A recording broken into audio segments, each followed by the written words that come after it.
Sasa hivi tunaweza sema kwamba tuko na majeruhi 165 mpaka sasa hivi. Bungei has advised members of the public to avoid the area as rescue operations are underway. He adds that a multi-agency team comprising the Nairobi County Fire Brigade and the National Police Service, Kenya Red Cross and A+ Ambulances Kenya are leading the efforts to combat the fire. Hali hii ya operesheni ya siku ya leo, ushirika mbalimbali kutoka katika idara ya polisi, idara ya jeshi, kumekuwa na watu wa kutoka katika private security kama G4S. Sasa hivi tunafanya ile inaitwa clearance ili tuweze kuhakikisha kwamba wanarudi kwenye manyumba zao ama katika hali yao ya kawaida. Lakini kwa sababu bado tunataka kudhibitisha, kwa sasa hivi tunafanya ile upekuzi kuhakikisha kwamba zile sehemu ziko salama wanaweza kurejea. Udhibiti ipo na tumeweza kudhibiti kwa njia mbalimbali. Hapa sasa hivi moto ya kwanza ambayo ile mali ilianzia imeweza kudhibitiwa, japo kwa vile nimesema hii ni sehemu ambapo ni hatari kwa sasa kwa sababu bado kuna mlipuko ama haijakuwa cleared by the experts kuhakikisha kwamba ni area sehemu ama ni sehemu salama. Witnesses including MCA Patrick Karani says residents living near the scene of the tragedy experienced tremor-like reactions immediately after the explosion, forcing them to scamper for safety. Ilikuwa kitu saa 4 hapo hivyo ndo nimesikia mlipuko. Watu ndo wanajazana hivyo, nikakanyango hadi ukiangalia mkono wangu ikidolea nini imeumia. Pia mguu imeumia. Kulikuwa na mama fulani alikuwa ananiambia nimeacha mtoto wangu anachomeka. Nikamwambia achia wewe uko salama, twende. Mama kumvuta hivi, mlipuko mwingine ikalipuka. Sasa ile moto nayo ilikuwa imezidi, huyo mama akachomeka. Akamechomeka nikimwangalia. Tunaomba wana Nairobi wafike hapa waweze kutusaidia. At least over 4,000 people we outside, nowhere to sleep. Tunaomba tusaidiwe na mablanketi, chakula na mattresses. Manake hapa watu wako na shinda, watu wengi wanarara nje, wamama wajawazito, watoto wako nje, watu wagonjwa wako nje. President William Ruto says he's phoned Israel Prime Minister Benjamin Netanyahu and expressed concern over the situation in Gaza. The president said the situation is in the besieged enclave and rising human casualties has reached unacceptable levels. The president said he hopes Palestine and Israel will embrace peace to end further loss of lives. This event comes as the war has until now claimed over 26,000 lives, majority of whom are women and children. And finally, religious leaders drawn from Muslim and Christian faiths now want President William Ruto to walk the talk on his pledge against LGBTQ activities in the country. The senior members of the clergy from the Catholic, Protestant and Evangelical churches, along with leaders from various Muslim organizations, expressed concern over what they termed sustained attempts to legitimize LGBTQ, which they argue pose a threat to future generations. They argued that the failure by the government to act on the matter was unfortunate, noting that the laws of Kenya expressly criminalize acts of homosexuality and other unnatural acts. That's the Newswire. I'm Lea Ubaga.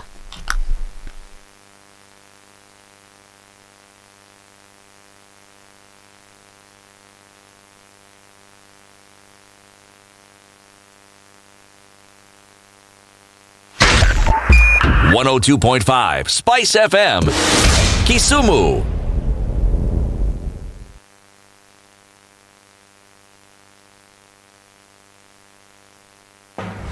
The following takes place from 6 a.m. to 10 a.m. every weekday on SpiceFM. You tune into Kenya's biggest conversation. My name is Ramanyan. Amen. Amen. So 1 hour is over? Yeah. Oh, yeah. Okay. It gets over. Can you imagine in 20 minutes? What the big boys have also done? I'm very proud of myself. When you understand about partnership in politics, it's like the way marriage is these days. When you're looking for a wife, you're like, maybe you can help me pay for fees as I pay for the rent. Why should you have a lioness living in your bedroom? I have to tell you a story. I went for a prayer meeting, which was called for the spouses of candidates for senators and governors. And when I got to the gate, the lady who was she refused to. She's telling me no. Leo tunataka wa mama. Leo ni wa mama. I'm telling her no. She said no. Sio siku yenu. And I thought there's a problem here, because if it was a man, but this was a lady. It will be called first ladies until you change it. It's critical that people pay taxes. But then taxation has to have a limit. When you start overtaxing people beyond certain limit, then this is now we call robbery with violence. We are all struggling, but we don't show. If you're not doing well, shame on you. But you have to say, I'm broke and I'm struggling. We are not okay until everybody is okay. We are pretending to have political parties. Why don't we just be honest? And we say, these are the Luyas, these are the Kambas, these are the Kikuyus, and we find ourselves in Kenya. With politics and leadership, no matter what you do, there will always be a complaint. There will always be the assumption that you're either stealing or you're not doing things right. As a leader, don't fear. If you know you're doing the right thing, you've thought about it, you've got an expert advice, do it, then understand later. This country, we don't need prayers. Prayers is between you and God. Good governance and thinkers who care about the country and not their stomach. That's what we need. The Situation Room, Kenya's biggest conversation. Revenge is for children. It's for kids. When you grow up, you realize the best revenge you can take on somebody is to ignore them. Now, I'm just new in politics. It is not everybody's cup of tea. That's why some people come in one term and that's it for them. Political parties in this country do not have ideologies, whether luring or otherwise. And that is the effect of corruption. Any time an offense occurs anywhere in the country, it is the job of the Inspector General to look into it. Whether it's corruption, whether it's murder, whether it's petty, that is his job. If we have chosen to be a corrupt nation, then we produce corrupt leaders. Everything then becomes chaotic that you cannot be able to change a nation. The Situation Room, Kenya's biggest conversation.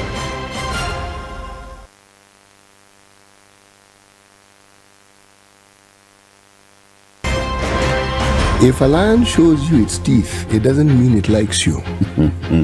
It doesn't mean it likes you. It won't start.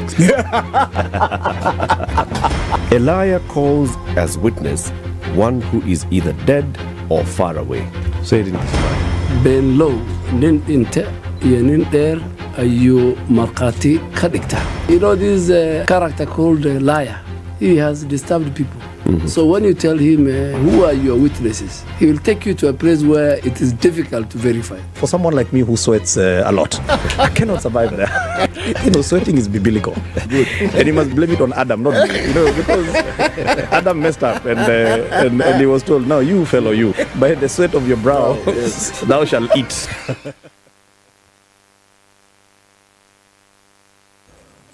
Good morning and welcome to Friday. All right, there is quite some movement in the city this morning.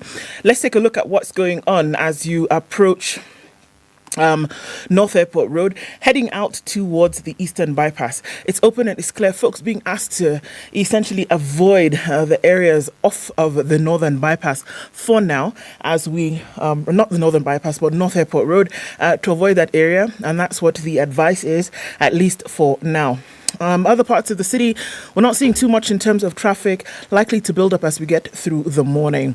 Let's talk through it on SpiceFM KE on X, hashtag #TheSituationRoom.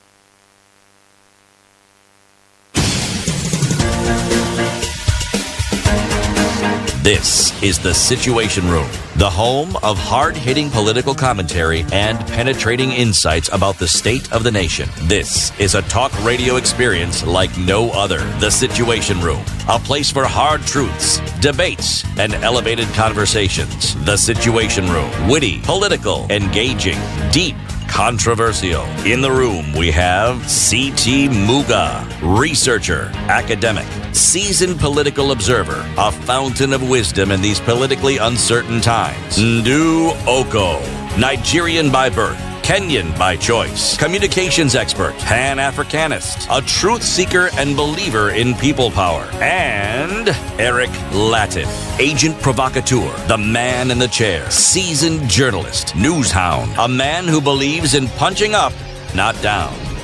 This is the Situation Room, the Hello. only way It to is start not your day. a good morning in Nairobi following the explosion in Embakasi last night. Devastation, pain, suffering, very many people, more than 200 injured, 2 confirmed dead so far. It's horrible. It really is. Yeah. It's not a good morning. I was talking about a blast of epic proportions, and like you said, over 220 people injured so far. You can imagine families and the destruction that has taken place right now, and just the pure devastation of quite a number of people who've been awake all night. And the unfortunate thing now is that they've not yet found everybody who's been affected. We do not know if there's still people in here who have died. The rescue efforts are underway. They've been underway for hours, and we don't know what the result is going to be as the morning goes on. But it is a very, very terrible state of things right now. And it's even made worse by the fact that we do not know the extent to the loss of life and to the extent of the number of people injured. So, of course, we're following that right now. And it's never too early to say that our hearts go out to everybody who's gone through some kind of loss and those who've gone through, loss in terms of injury and also, of course, loss of life. And we're just hoping that the rescue efforts can be amplified a little bit this morning to be able to mitigate with what's going on right now. It is, yeah.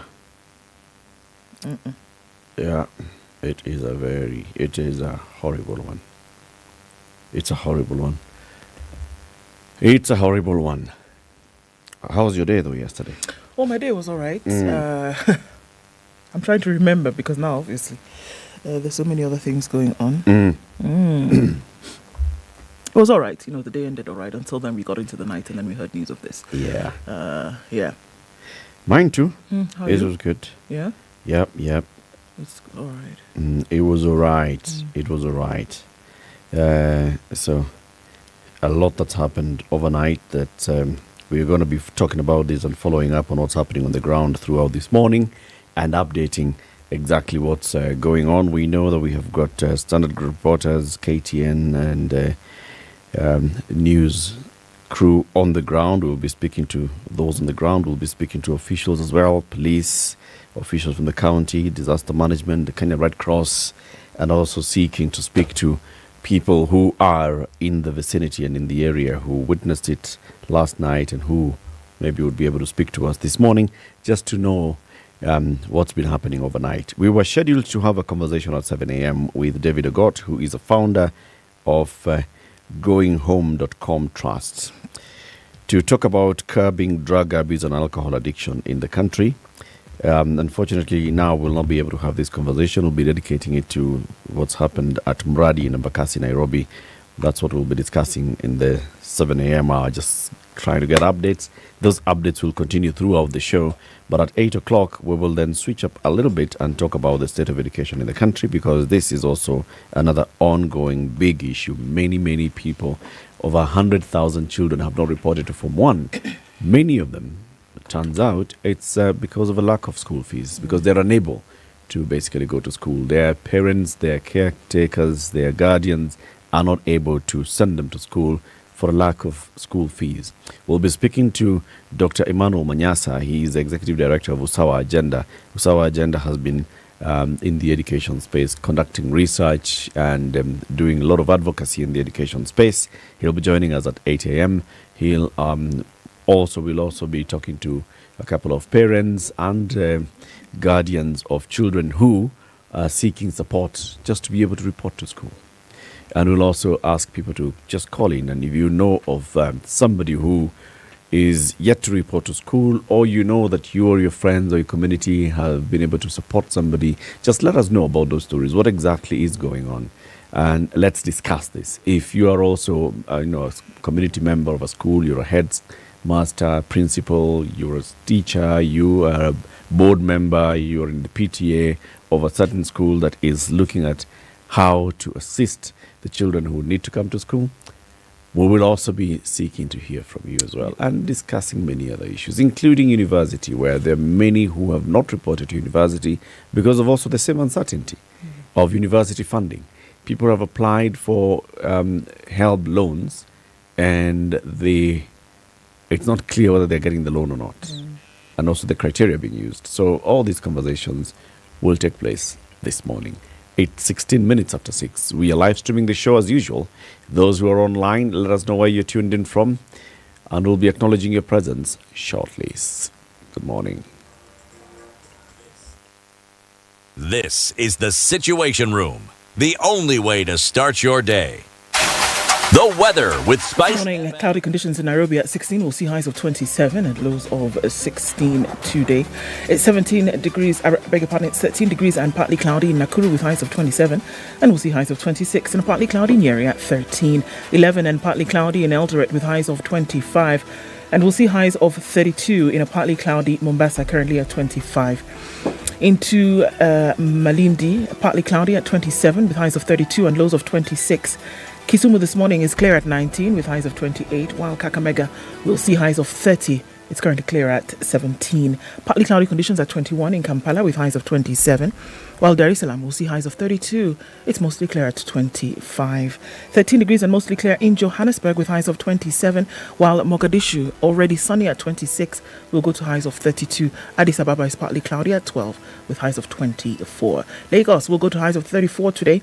It's mostly clear at 26.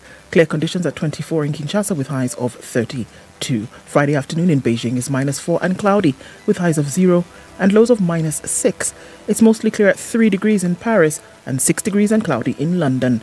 Thursday night is cloudy in New York at 5, highs of 10 and lows of 4.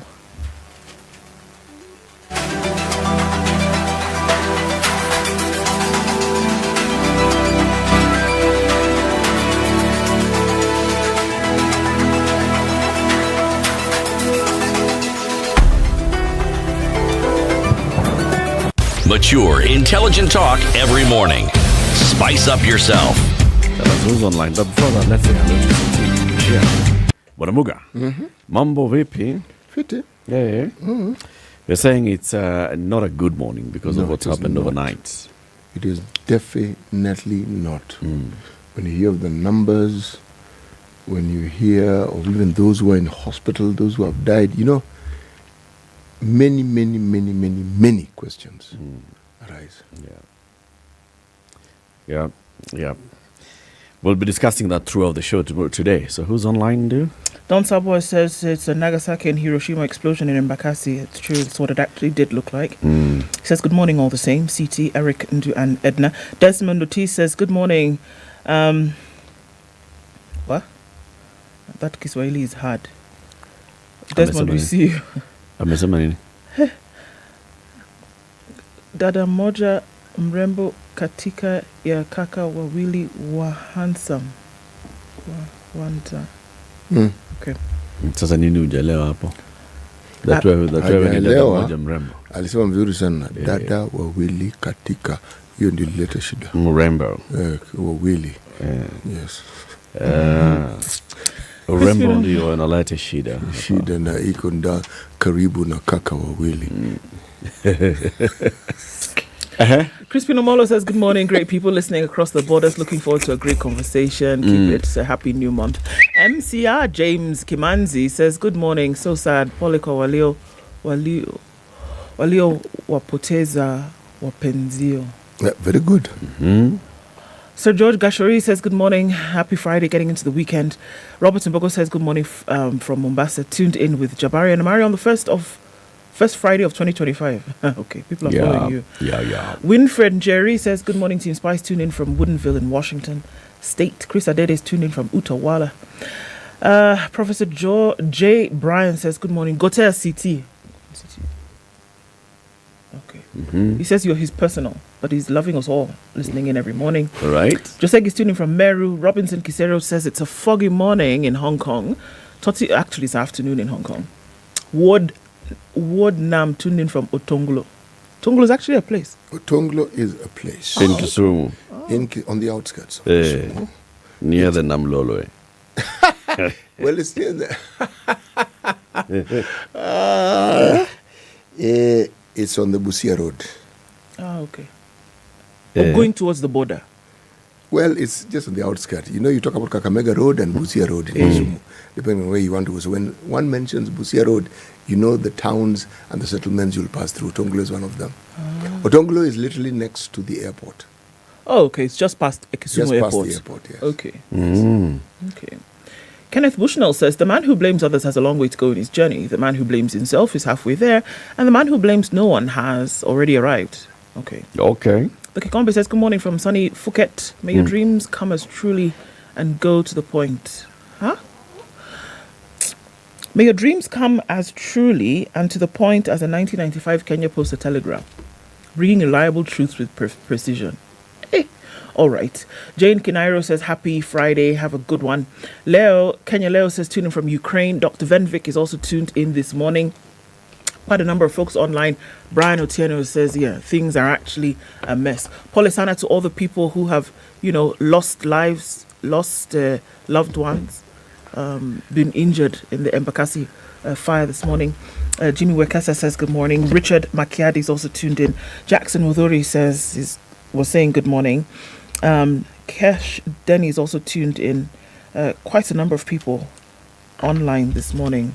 Tuned in from DC County, and Joseph is asking what happened in Embakasi. We'll give you details of that as we go along. Wairimo says, my heartfelt sympathies to the victims in Embakasi. Lamek says, tuned in from Athi River, don't take your foot off the gas, guys. George Salano says, good morning. Paul is asking, are the fires a coincidence or a distraction from the many negative things going on in the country? Well, that's a really expensive distraction, I would say. I don't think I don't think so. No, I mean, this going off left field. This one, quite. Yeah. This one, no. I don't think so. This one, even the fire at along Landis Road the other day. I was also somebody saying, there's a correlation between maybe the heat and the fire. There are people who specialize in understanding these things. They'll tell us.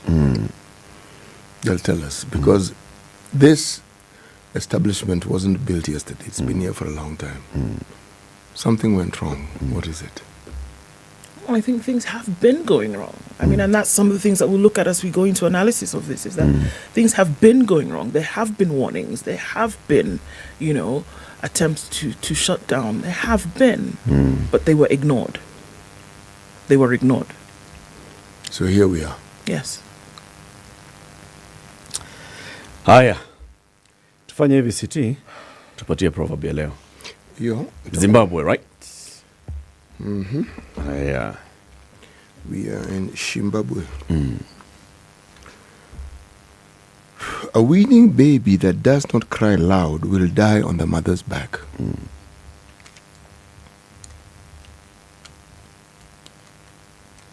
Say again. A weaning baby. Weaning ya kushinda. Winning, hiyo ni winning. Ile ya kuacha kukunywa maziwa. Winning, as in, hiyo wewe unasema ni winning. W-I-E. Not we. Okay, a weaning baby that does not cry loud will die on the mother's back. Wow. So wacha alie. Kwanza ni vizuri sana. Ni vizuri alie. It means the baby is hungry. And the baby is alive. And the baby is communicating. Yes. Every cry of a child has a meaning. They're never the same. Yeah. Yes. Okay. Let's do this. Let's look at the headlines. Okay. All right. On the front page of the Standard this morning, surprise order on IEBC bosses splits leaders. Really? Are we surprised? MPs, no less, are furious over housing levy cuts. Legislators are an angry lot after their employer slashed 10,500 shillings from each of them, despite the court stopping deductions. Parliamentary Service Commission just did the thing. They said the person had already prepared the payroll. Yeah, it was ready before the court did their thing. Yeah. Payroll had already been sorted. 25th, they pressed go. Somebody said signature due. Goons raid War Memorial Hospital after handover. CT were asking yesterday, what on earth is going on in Nakuru? Well, that's what it is. We'll give details about that. So now goons have arrived. Goons have arrived. High alert over red eye disease. We saw reports of this yesterday saying that cases of red eye have reached Kisii and Nairobi. Ruto tells off those opposed to leasing of state sugar mills. He's been in a tell-off mood recently, has he not? Yeah, msinilete ujuaje. Msinilete. Wacha tuheshimiane. Mimi ndo niliyechaguliwa na hawa watu. Na hawa watu ni nyinyi lakini ni ya baadaye.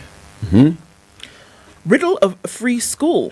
Free primary and secondary education, introduced in 2003 and 2008 respectively, saw a surge in enrollment as it rescued children from poor families. But hefty levies are undermining the purpose. That's on the front page of The Nation. Because you will still do what? You will pay for lunch, 13,500. You will pay uniform, 3,000. Reference books, dictionary, Kamusi, Atlas, Bible, and class readers, 3,000. Illegal levies. What are class readers? Yeah? I know dictionary, I know Kamusi, I know Atlas, I know Bible. What's class readers? There are books now that are used for literacy. So you can either have them, you buy them in Swahili or you buy them in English. They're added books for reading. More than the set books? Yes. Yes.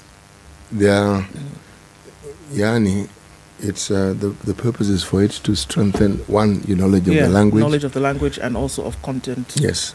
Addition. That's what it is. Yeah. And every term. And you buy them how regularly? Every term. You see, this is strange because... Wallahi. You buy them every term. This buying is a new thing. Those books used to be there. School, you would actually go to the library. Yes. You would go to the library, borrow the book under the instruction of the teacher, and then when you finish, you go back, you get another one. But now they say you buy every time. Yes. And then what do you do with it after that time? You take it home. Does it go to the library? No. You take them home. And every class is reading a different book. Yes. When you're in Form 1, all It's people a in set Form 1 of would books. read Yeah. certain books. Form 2, like that. And it's in English and Kiswahili. Okay. So what happens now to the other subjects? Like now you used to have Malkiat Singh revision books for... Those are just revision. Math and Under the science instruction of the teacher. Like now, for example, what they're doing now with CBC is that class teachers will tell you, apart from the readers, they'll tell you to go and buy Distinction Encyclopedia or Longhorn Combined Encyclopedia level 1 and 2. Because it has all the subjects and the revision questions throughout that. So they tell you to go buy that. Okay. What other money are we paying? You're also then paying school activities 200 and illegal levies disguised as development money of 2,000. So by the time you do all of that, apart from school fees, whatever you need to pay, comes to around about 21,700, and that's on the lower side. Okay. Okay. CJ Kome is under siege, we are being told, because a petition has come out as of yesterday that is seeking the removal of Justice Martha Kome from office. The fact is that it is days after the government lost key court cases, further infuriating politicians allied to the ruling coalition, and it's fueling the speculation. The timing of a petition seeking the removal of Chief Justice Martha Kome in the middle of a vicious fight pitting the judiciary against the executive, and a section of the legislature has set comes a wagon. It's fire. She's in the kitchen. It is. It is. You know, that job comes with the fire. Allah. In the kitchen. This is the third CJ. You tell me which CJ has not been under fire. Which one? Kuna. Yeah. MPs, opposition MPs want a refund of the housing levy. Wait, to reshape is it? It's not funny. 50,000 interns yet to secure public jobs. They've been interns for a while. That's yet to happen. Let's look at the tickers. Return of the ruthless Kanjo spreads fear. Kanjo, city council askaris essentially. A brutal crackdown by county enforcement officers that had not been spared. Members of county assemblies had outraged Kenyans. County bosses are under pressure to rein in askaris who have gone rogue. Another ticker. DPP sets in motion transfer of Kenyan fugitive to US. We saw this, Kevin Kangeve, to stand trial for the killing of a woman. And let's look at AFCON quickly. Hosts and Nigeria. Hosts being Cote d'Ivoire and Nigeria among favourites in the quarterfinals with takeoff today. Back page. It'll take us 12 years. Oh my God. Go on. I can't. Please, just go on. It'll take us 12 years to clear roads pending bills, the PS says. 12 years? Okay. Total pending bills at the end of June 2023 stood at 650 billion shillings. Yeah, that would take 12 years. 650 billion shillings is just roads. The Treasury yesterday was saying they're looking at pending bills of 500 billion shillings. That's 1.1 trillion. Yes, no, same thing. It should have been more than 650. Yeah. So maybe it was 500, and then upon review, okay. When was it reviewed? It was. Why is the government just moving around with this? This figure is like a moving target in government circles. The cabinet said the pending bills are about 600 billion. Now the PS for road says that is just in our department. In our department. Yes. The National Treasury says this team that is tasked for that is looking at the pending bills is looking at 500 and something billion shillings. I'm waiting for you to get to 7. A trillion shillings. Magic number 7. 7, eh? Yeah, 7 is a magic number. It is. 7. When it gets to 7, then we'll know we're in good. Yes, then you'll be the number told. of the Bible. It is actually roads. Okay. Perfect number. Yes, perfect number. Okay. Let me tell you then what's on this other thing called what? The Business Daily. The big fight inside Treasury and CBK. There's a photo here of Jogona Dungu. He's there. CS in the Treasury. There's a man here called Kamau Duge. He is there. Governor of the Central Bank. And there's Haron Sirima. He's there. Yes. Outgoing debt management office boss and a former deputy governor of the Central Bank. All right? So he's been in both. All these guys have both been at the Treasury and the CBK. Yes, it's like Jogona was governor. Now he's in the his Treasury. deputy is Kamau Duge was a PS Treasury. Now he's governor of Central Bank. Haron Sirima was deputy governor, Central Bank. Now he is the debt management boss at the Treasury. Tough wars between the Central Bank of Kenya and the Treasury's Public Debt Management Office are undermining efforts to bring down the cost of government borrowing, according to sources familiar with the operatives of the two agencies. Insiders at the PDMO. There's one man who's leaving. Insiders at the PDMO say the unit is uncomfortable with the CBK's overbearing role as government's fiscal agency and partly blame the Apex Bank for the high cost of government debt that has seen interest rates on treasury bonds rise to as high as 18% due to its frosty relation with commercial banks. Remember President Ruto at one point speaking at the Nairobi Securities Exchange and said, well, we are going to be coming to this market. And we come to this market and we're borrowing and we find that the market is asking for anything more than 10%. We'll say, kaini na pesa yenu. We will not borrow more than 10%. Atutaki. Now they're borrowing at 18%. Yes, that was then. This is now. Circumstances changed. They changed. Yeah, there was no Gaza. There was no Gaza. Okay. And because it is you, a human being, who is speaking, you reserve the right to change your mind. Yeah. Yes, it's one of the fundamental human rights. Okay. The right to change your mind. Sawa. The other headline in the Business Daily, Coop Bank raises daily ATM cash limit to 60,000 bob. People still go to ATMs, and Cooperative Bank is saying you can come now and withdraw 60,000 shillings at a go, as banks start reviewing their daily transaction ceiling to reflect the reduced spending power among customers. The weakening shilling has left customers worse off given that they need more money to buy the same amount of goods. The purchasing power of the 1,000 bob note, for instance, has fallen by nearly half in the past decade, meaning it can only buy half of what it was buying in 2014. Very true. Ticker headlines. Leasing firm Vale put under administration on 1.1 billion shilling default. You know that company, Vehicle and Equipment Leasing Limited. VAELL, has been placed under administration for defaulting. Court stops pay rise for private guards. A judge has blocked security firms from implementing a legal notice that nearly doubles the minimum wage for security guards to 30,000 shillings from 16,959 a month. Yes, no, but we thought that was... Thought what? Thought it was a done deal. It was until the court said, undo the done deal. Oh, this plot thickens. Just wait when you finish and then I tell you how it's thickening. Okay. Firms now holding 70% of total dollar deposits in Kenya Corporates raised the dollar share of their deposits in banks to 70% by September last year amidst the biting shortage that has disrupted purchase of critical raw materials from the global market. So everybody is holding their money in the dollar. There's a dollarization of the economy happening slowly. Tell us. Thickening agent. Thicken. Page 2 of the Star. But before I get to page 2, let me start with the first page headline. Siasa.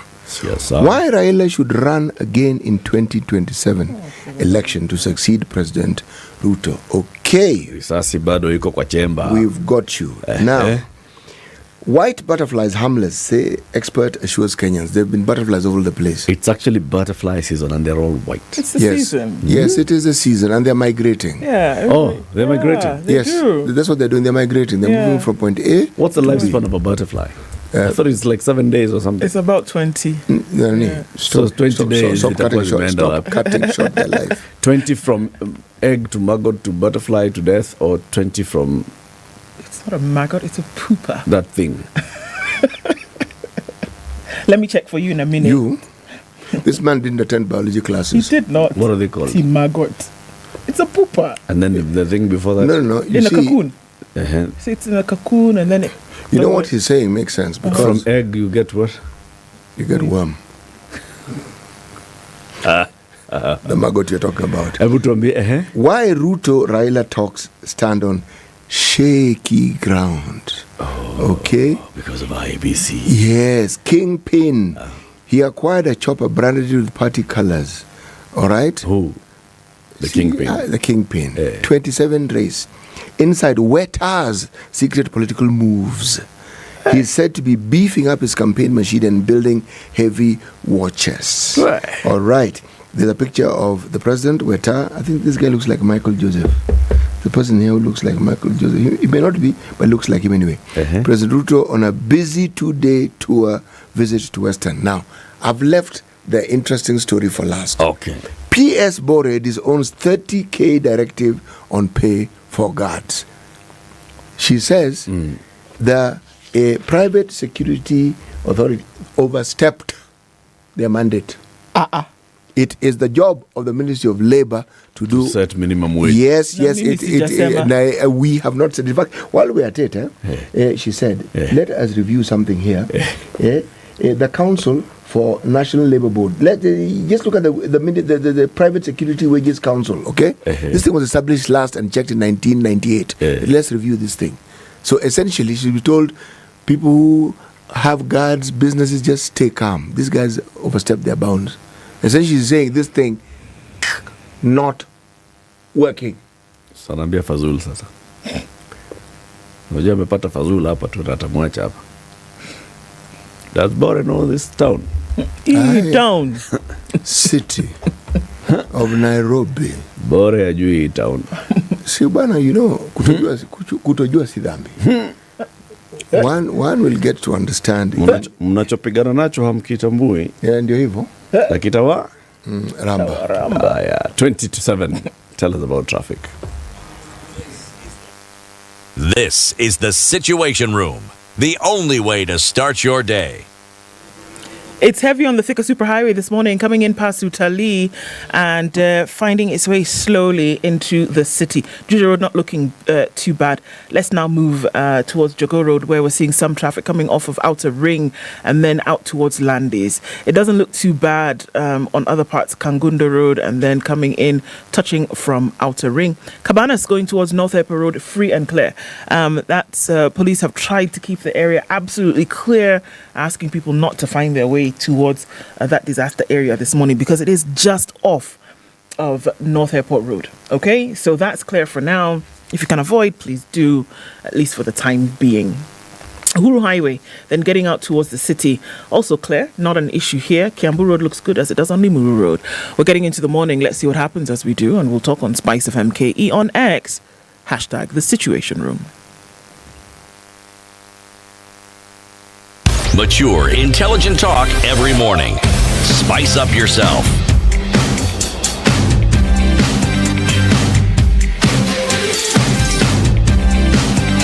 Mornings done right. 94.4 Spice FM, Nairobi. On what's happening in Embakasi, what we see on the screen, we have our reporters on the ground. We'll be talking to them and others in the next hour. What are we seeing?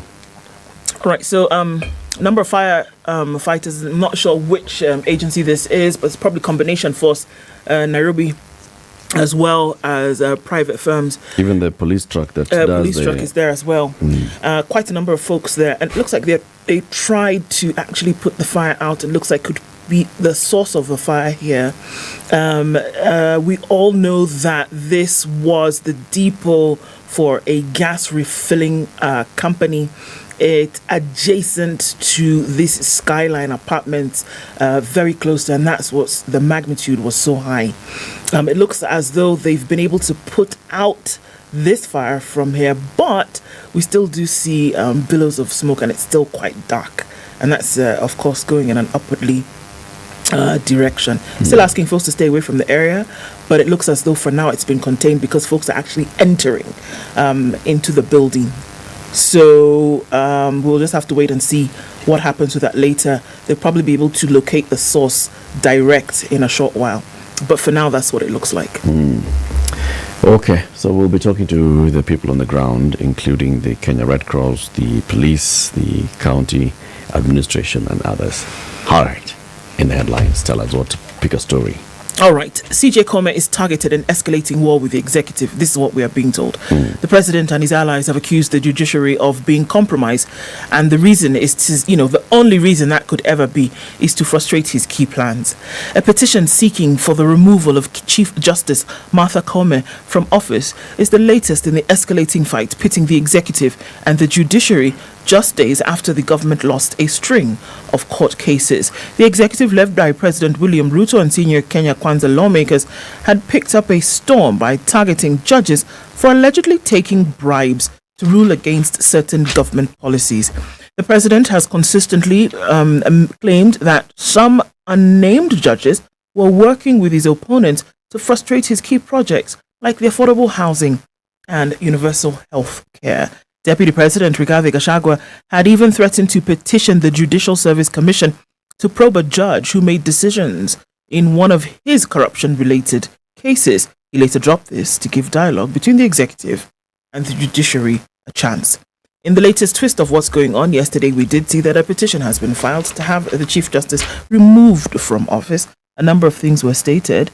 On Wednesday, little-known Michael Kojo Otieno filed a petition with the JSC, where Justice Kome sits, seeking for her removal as the Chief Justice and the President of the Judiciary.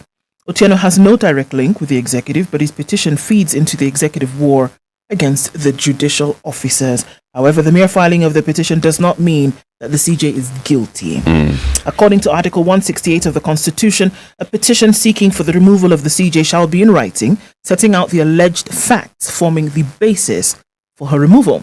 The JSC shall consider the petition, good luck with that, in which case the CJ will respond to the allegations, and if they have no merit, the petition will be dismissed. But if the JSC is satisfied that the petition discloses a grounds for removal, it will send the petition to the President. The President, within 14 days after receiving the petition, will suspend the CJ from office in accordance with the recommendations of the JSC. This is what would happen in process.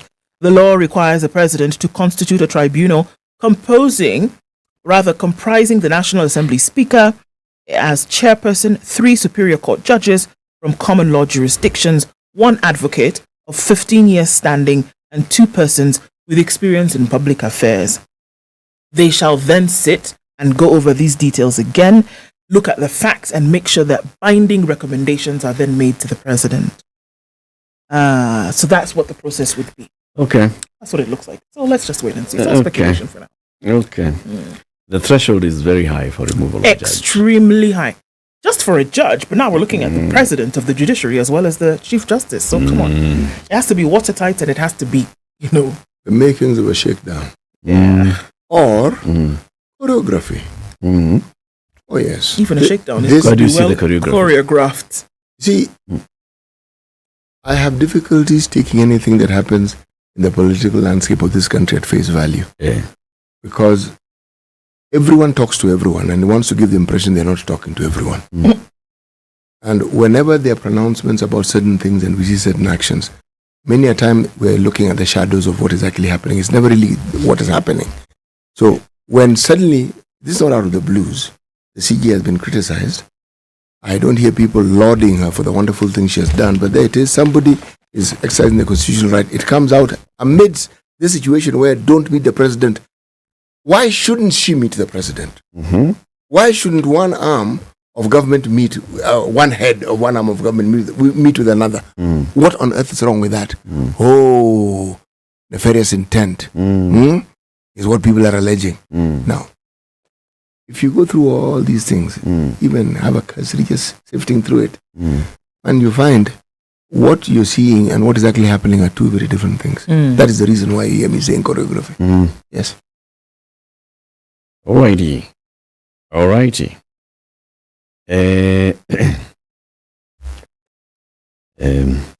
Mr. William Ruto, the president, is in Western Kenya for a couple of days for this week, right? And he and National Assembly Speaker Moses Wetangula yesterday publicly disagreed over plans to lease out state-owned Nzoia Sugar Company.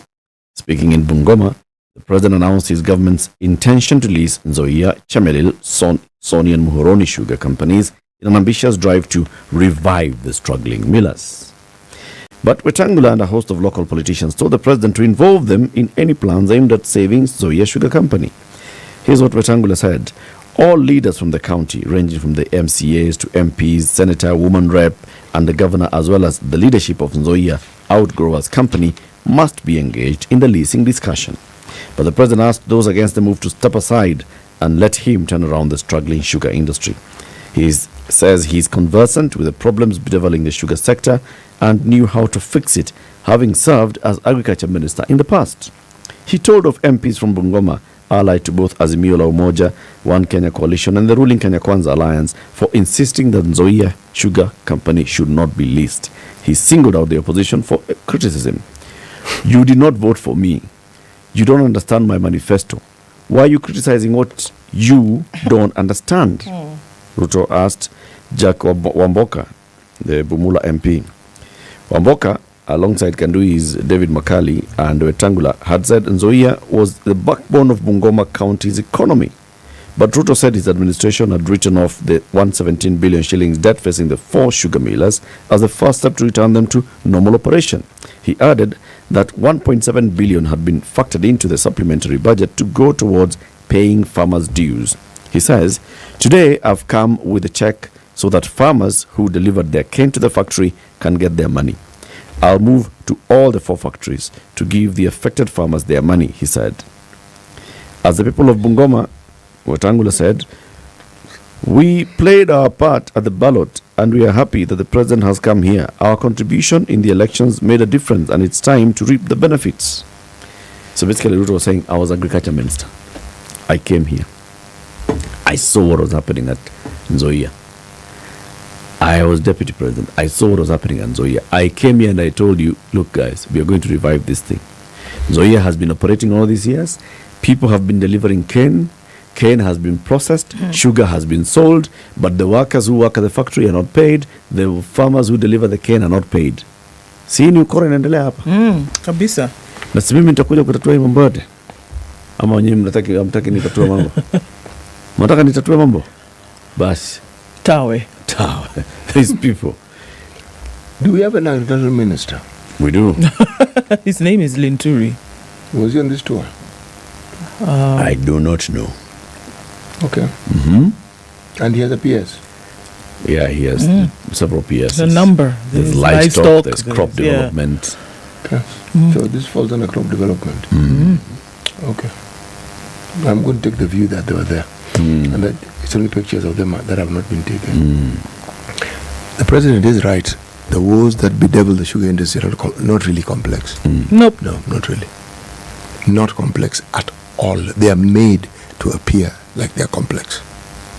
When you have an industry that actually worked as in there was a commodity that they grew and it had a demand, and so long as they sold it, they would be able to thrive. Where you find communities whole communities could afford to take their children to school abroad. You know, abroad. In the abroad. And I'm talking about Uganda and Tanzania. I'm taking across the seas with this one economic activity. The population grows, the demand for that particular commodity increases. And then you're being told these people are dirt poor and they cannot afford to live. What are you talking about? The very thing that you farmed, the demand has increased, which means you should be doing even better than you're doing before, isn't it? Yes. In our case, we've managed to actually figure out how the commodity can be in demand. People are trading with it left, right, and center. We're even importing it because we cannot produce enough to meet the local demand. And yet the people who farm this product are poor. This isn't coffee which is being exported. It's consumed locally. So, how complex is that? Honestly. Where's the complexity?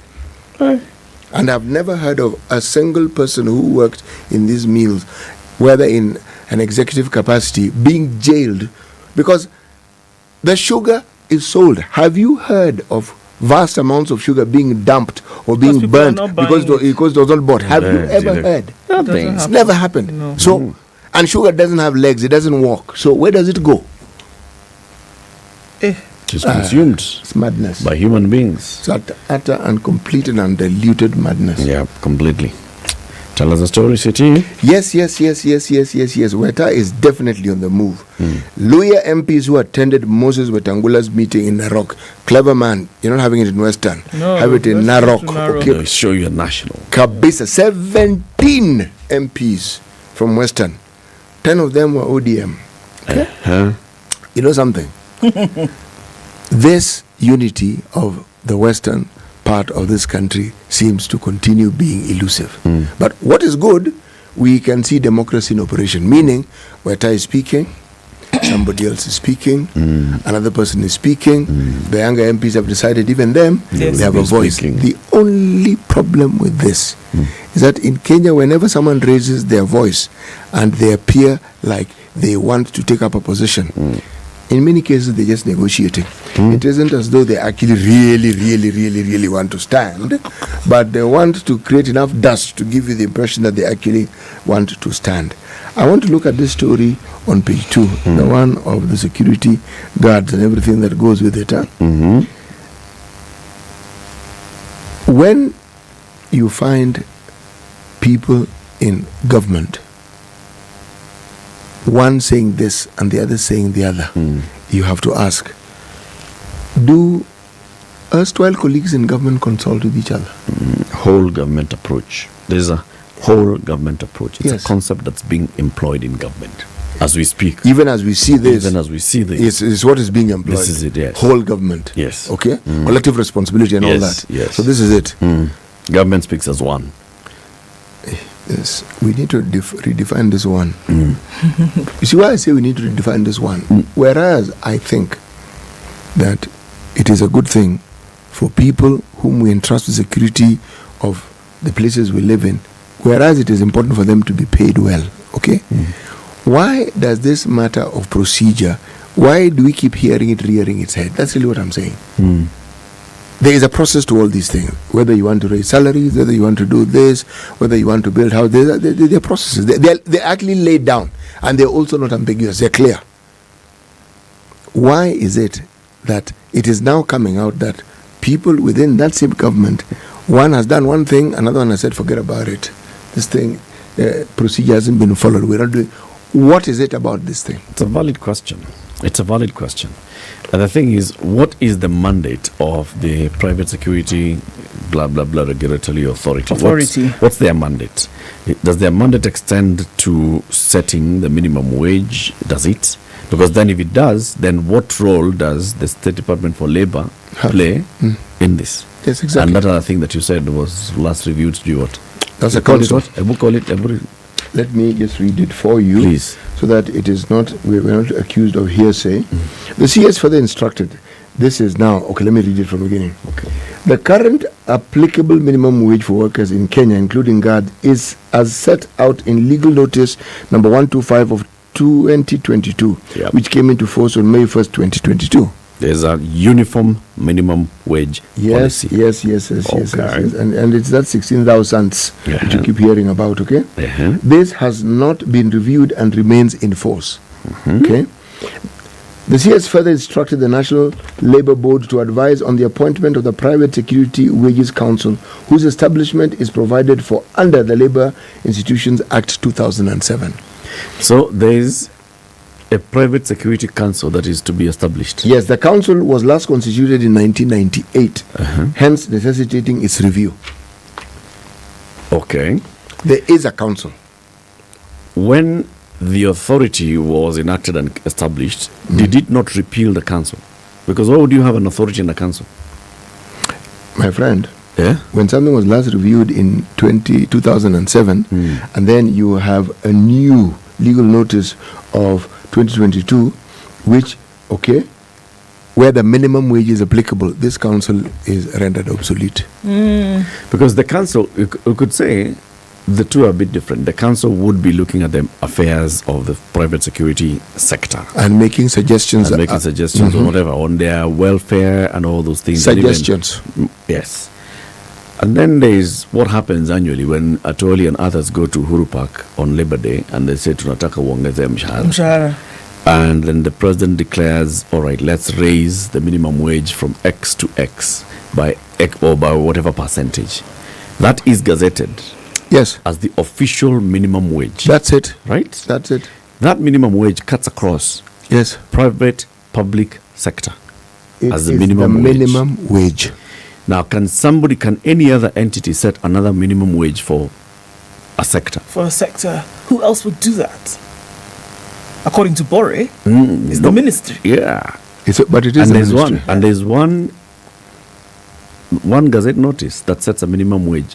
You can then have a military coming up their own minimum wage, gazetting it. So essentially you're saying that the private firms, whether they have an association or not, you cannot wake up on a Wednesday morning and say that we have now decided that the minimum wage for security officers in the country will be 30,000 shillings. Yeah. You can say it, but that's beyond that. Yeah. It's not you to enact it, essentially. Yeah. There's a single gazette that caters for all, right? All of that, yeah. 2 years ago, the Ministry of Labour set the minimum wage for private security guards at 16,959. This is not being adhered to. Definitely. Obvious. It's not being adhered to. So it was set.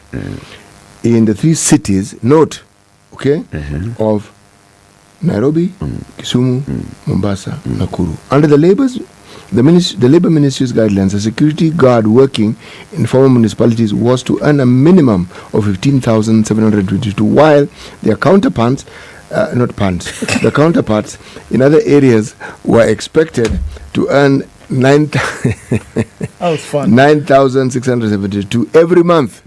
Okay? In November last year, North Rift security firms went to court. They said this is nonsense. We are not putting up with this. Later withdrew the case, but somebody else has also gone to court again, meaning this matter is in court. Ndio hiyo. Okay. It's a whole government approach. All right, so we'll be giving you updates on what's happening in Embakasi. We know that there's been operations there overnight following the explosion at about 11 p.m. last night at the area called what? Mradi. Yes. Yeah, it's Mradi in Embakasi. Huge explosion. Updates coming up in the news, and also we'll be calling some people in the next hour. 7 a.m.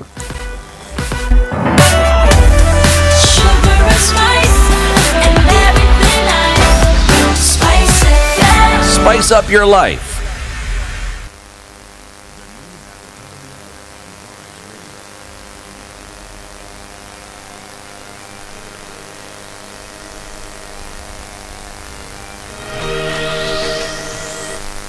Good morning, this is the News Wire. I'm Leah Ubaga. 2 people have died following a huge gas explosion in the Embakasi area, Nairobi, at a gas filling company near Kabansora. This event comes as the number of injured has risen to 271, and most of them are receiving treatment at Mama Lucy, KNH and KU Hospital, among other private facilities. Nairobi Police Commander Adamson Bungei says 70% of the victims' bodies have been burnt, with majority of the victims being children.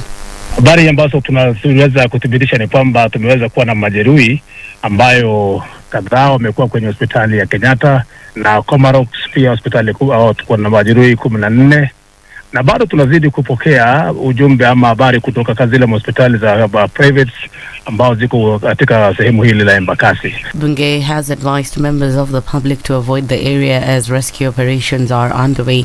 He adds that a multi-agency team comprising the Nairobi County Fire Brigade and National Police Service, Kenya Red Cross and E-Plus Ambulances Kenya are leading the efforts to combat the fire.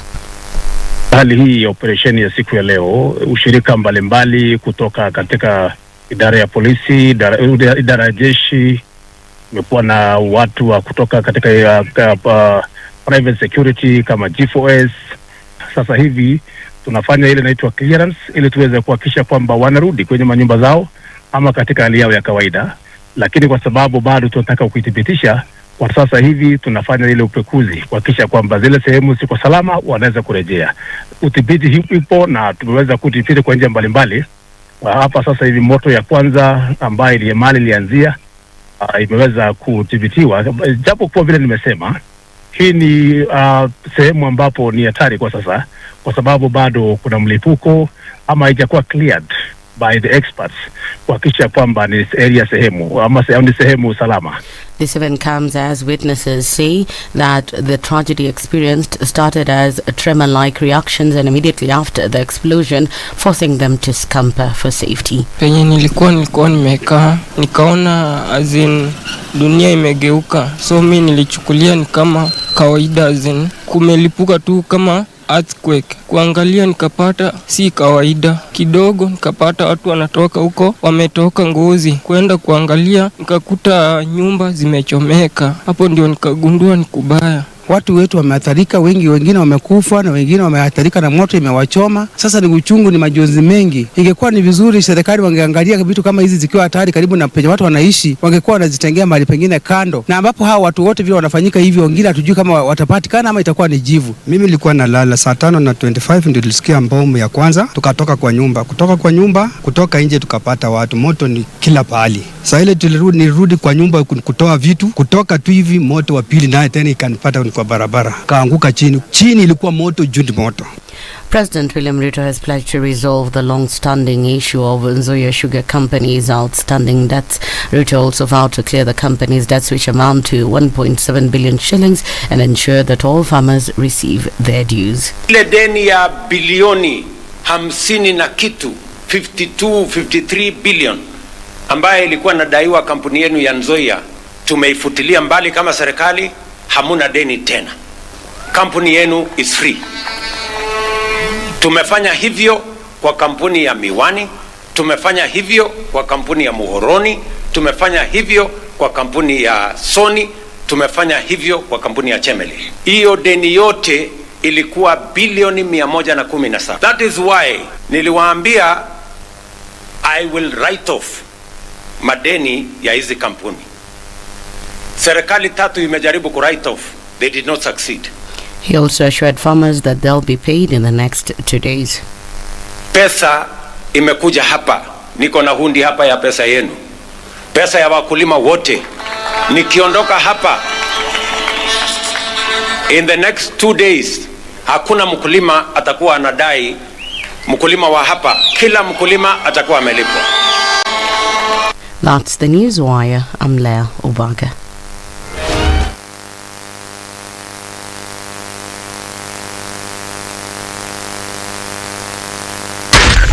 SpiceFM, Nakuru. All right, it's heavy on the Thika Superhighway this morning. Also on Kiambu Road as well as Limuru Road, all looks pretty busy. Are you coming off Wayaki Way? Because it's starting to pack up as you get towards that Chiromo area. Jogoro doesn't look too bad. I think we'll be able to get through this without an issue. And also starting to build up traffic on around Cabanas, going towards North Airport Road, and just at that corner going towards the Eastern Bypass. It's also starting to look pretty busy. Outer Ring also with some traffic here and there at your junctions. But it doesn't look like Friday, as usual, will be crazy with traffic. We're just going to keep an eye on things and see how they open up as we get closer to traffic hour. We'll talk on SpiceFM KE on X, hashtag #TheSituationRoom.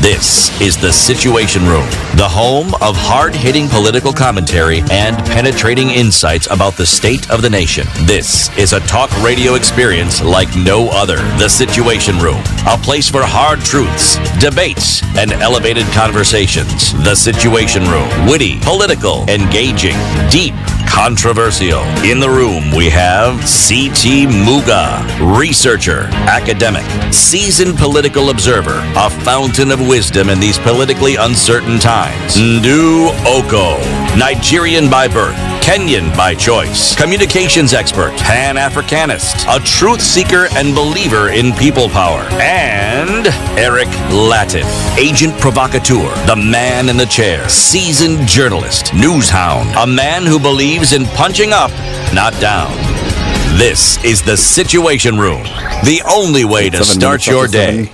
How are you doing? This is Kenya's biggest conversation on this second day of the second month of 2024 or 2025, because it's a new year. Welcome to everybody joining us on KTN Home and those on YouTube and Facebook and on SpiceFM. What's happening on the 14th of February? We are going to enjoy Elegance in Love. It's a fantastic night of music, hanging out with those that you love. It's a cocktail dinner. It takes place at the Sarit Center on the 14th of February from 6 p.m. We want you to show up in burgundy and gold and enjoy a night of music and really express this love that's in the air and land it. Right? Okay, so there'll be live performances, there will be great music, there'll be a great opportunity for you to just let your hair down and enjoy yourself on this love day. Now, tickets are available on ticketsasa.com for 3,000 shillings, 5,500 shillings, and 10,000 shillings. So, start planning and making your way down to the Sarit Center for the 14th. Elegance in Love. Okay. Okay. Tickets again now? 3,500 shillings for a regular single. Right. 3,000 shillings for a regular single. Right. 5,000 for a regular couple. And 10,000 shillings for VIP couple. Okay. Yeah. Ticketsasa.com. Yes. All right. That's good. What is it, City? Kuna ubaguzi. Hapana. VIP equal couple. The one before VIP equal couple. Na single. Single? What do you mean? You want to enjoy love, lakini hauna mtu. Ubaguzi. You can, if you want to go as a couple, it's fine. I asked the question. Is it possible for me to be VIP single? I asked this question. To be VIP single? Yes.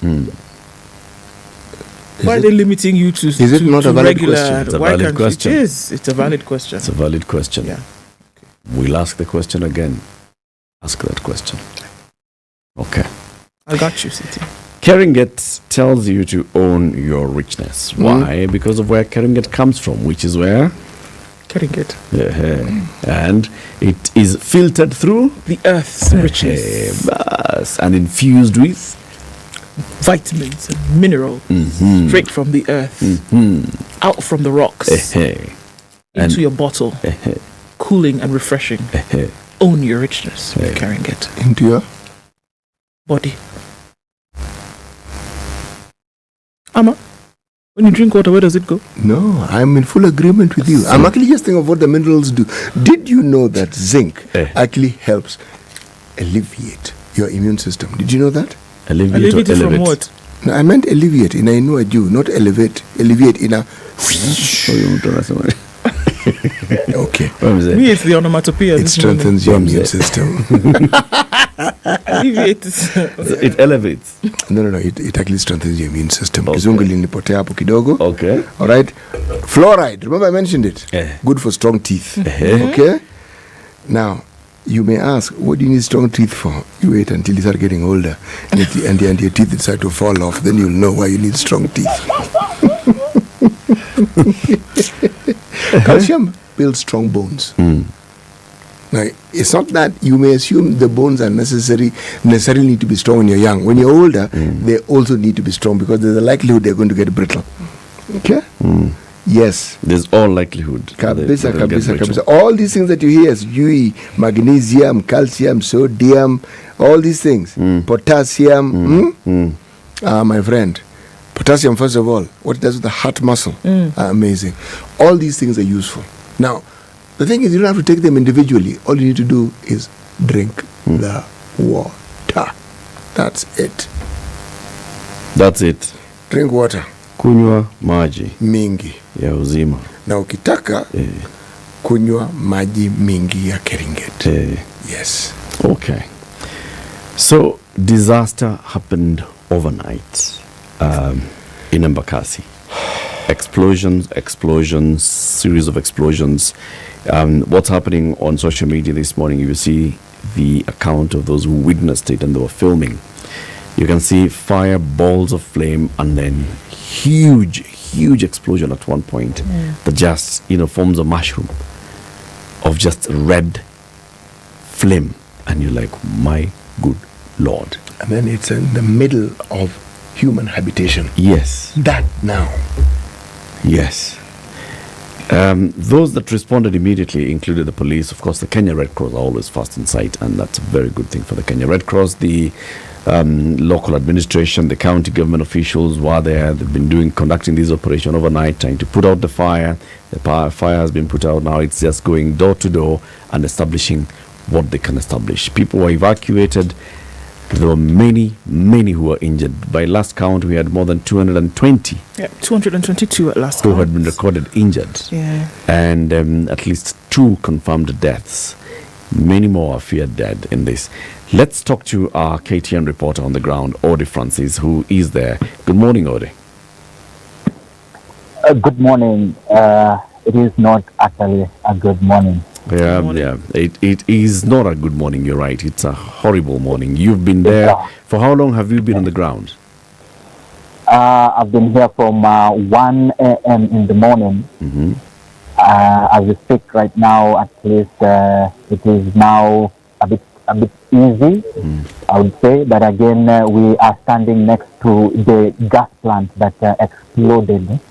And what I can paint a picture is apparently right now what we are seeing is different remnants of the cars, and we can see an LPG tank that is still here, and we are being cautioned that this LPG tank has gas and it has been leaking, so we have been advised to at least move at a safer ground where we could have our shots.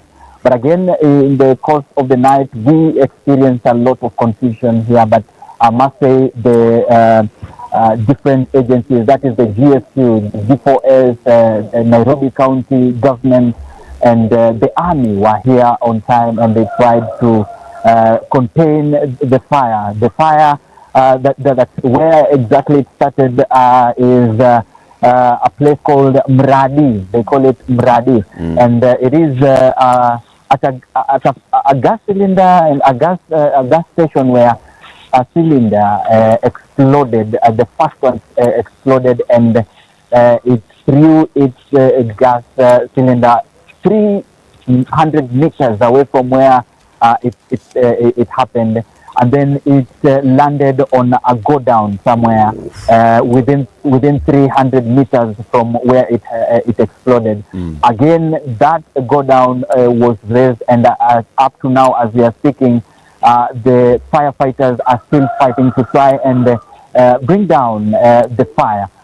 We have been speaking to different residents in this area. They have not slept. Different buildings here.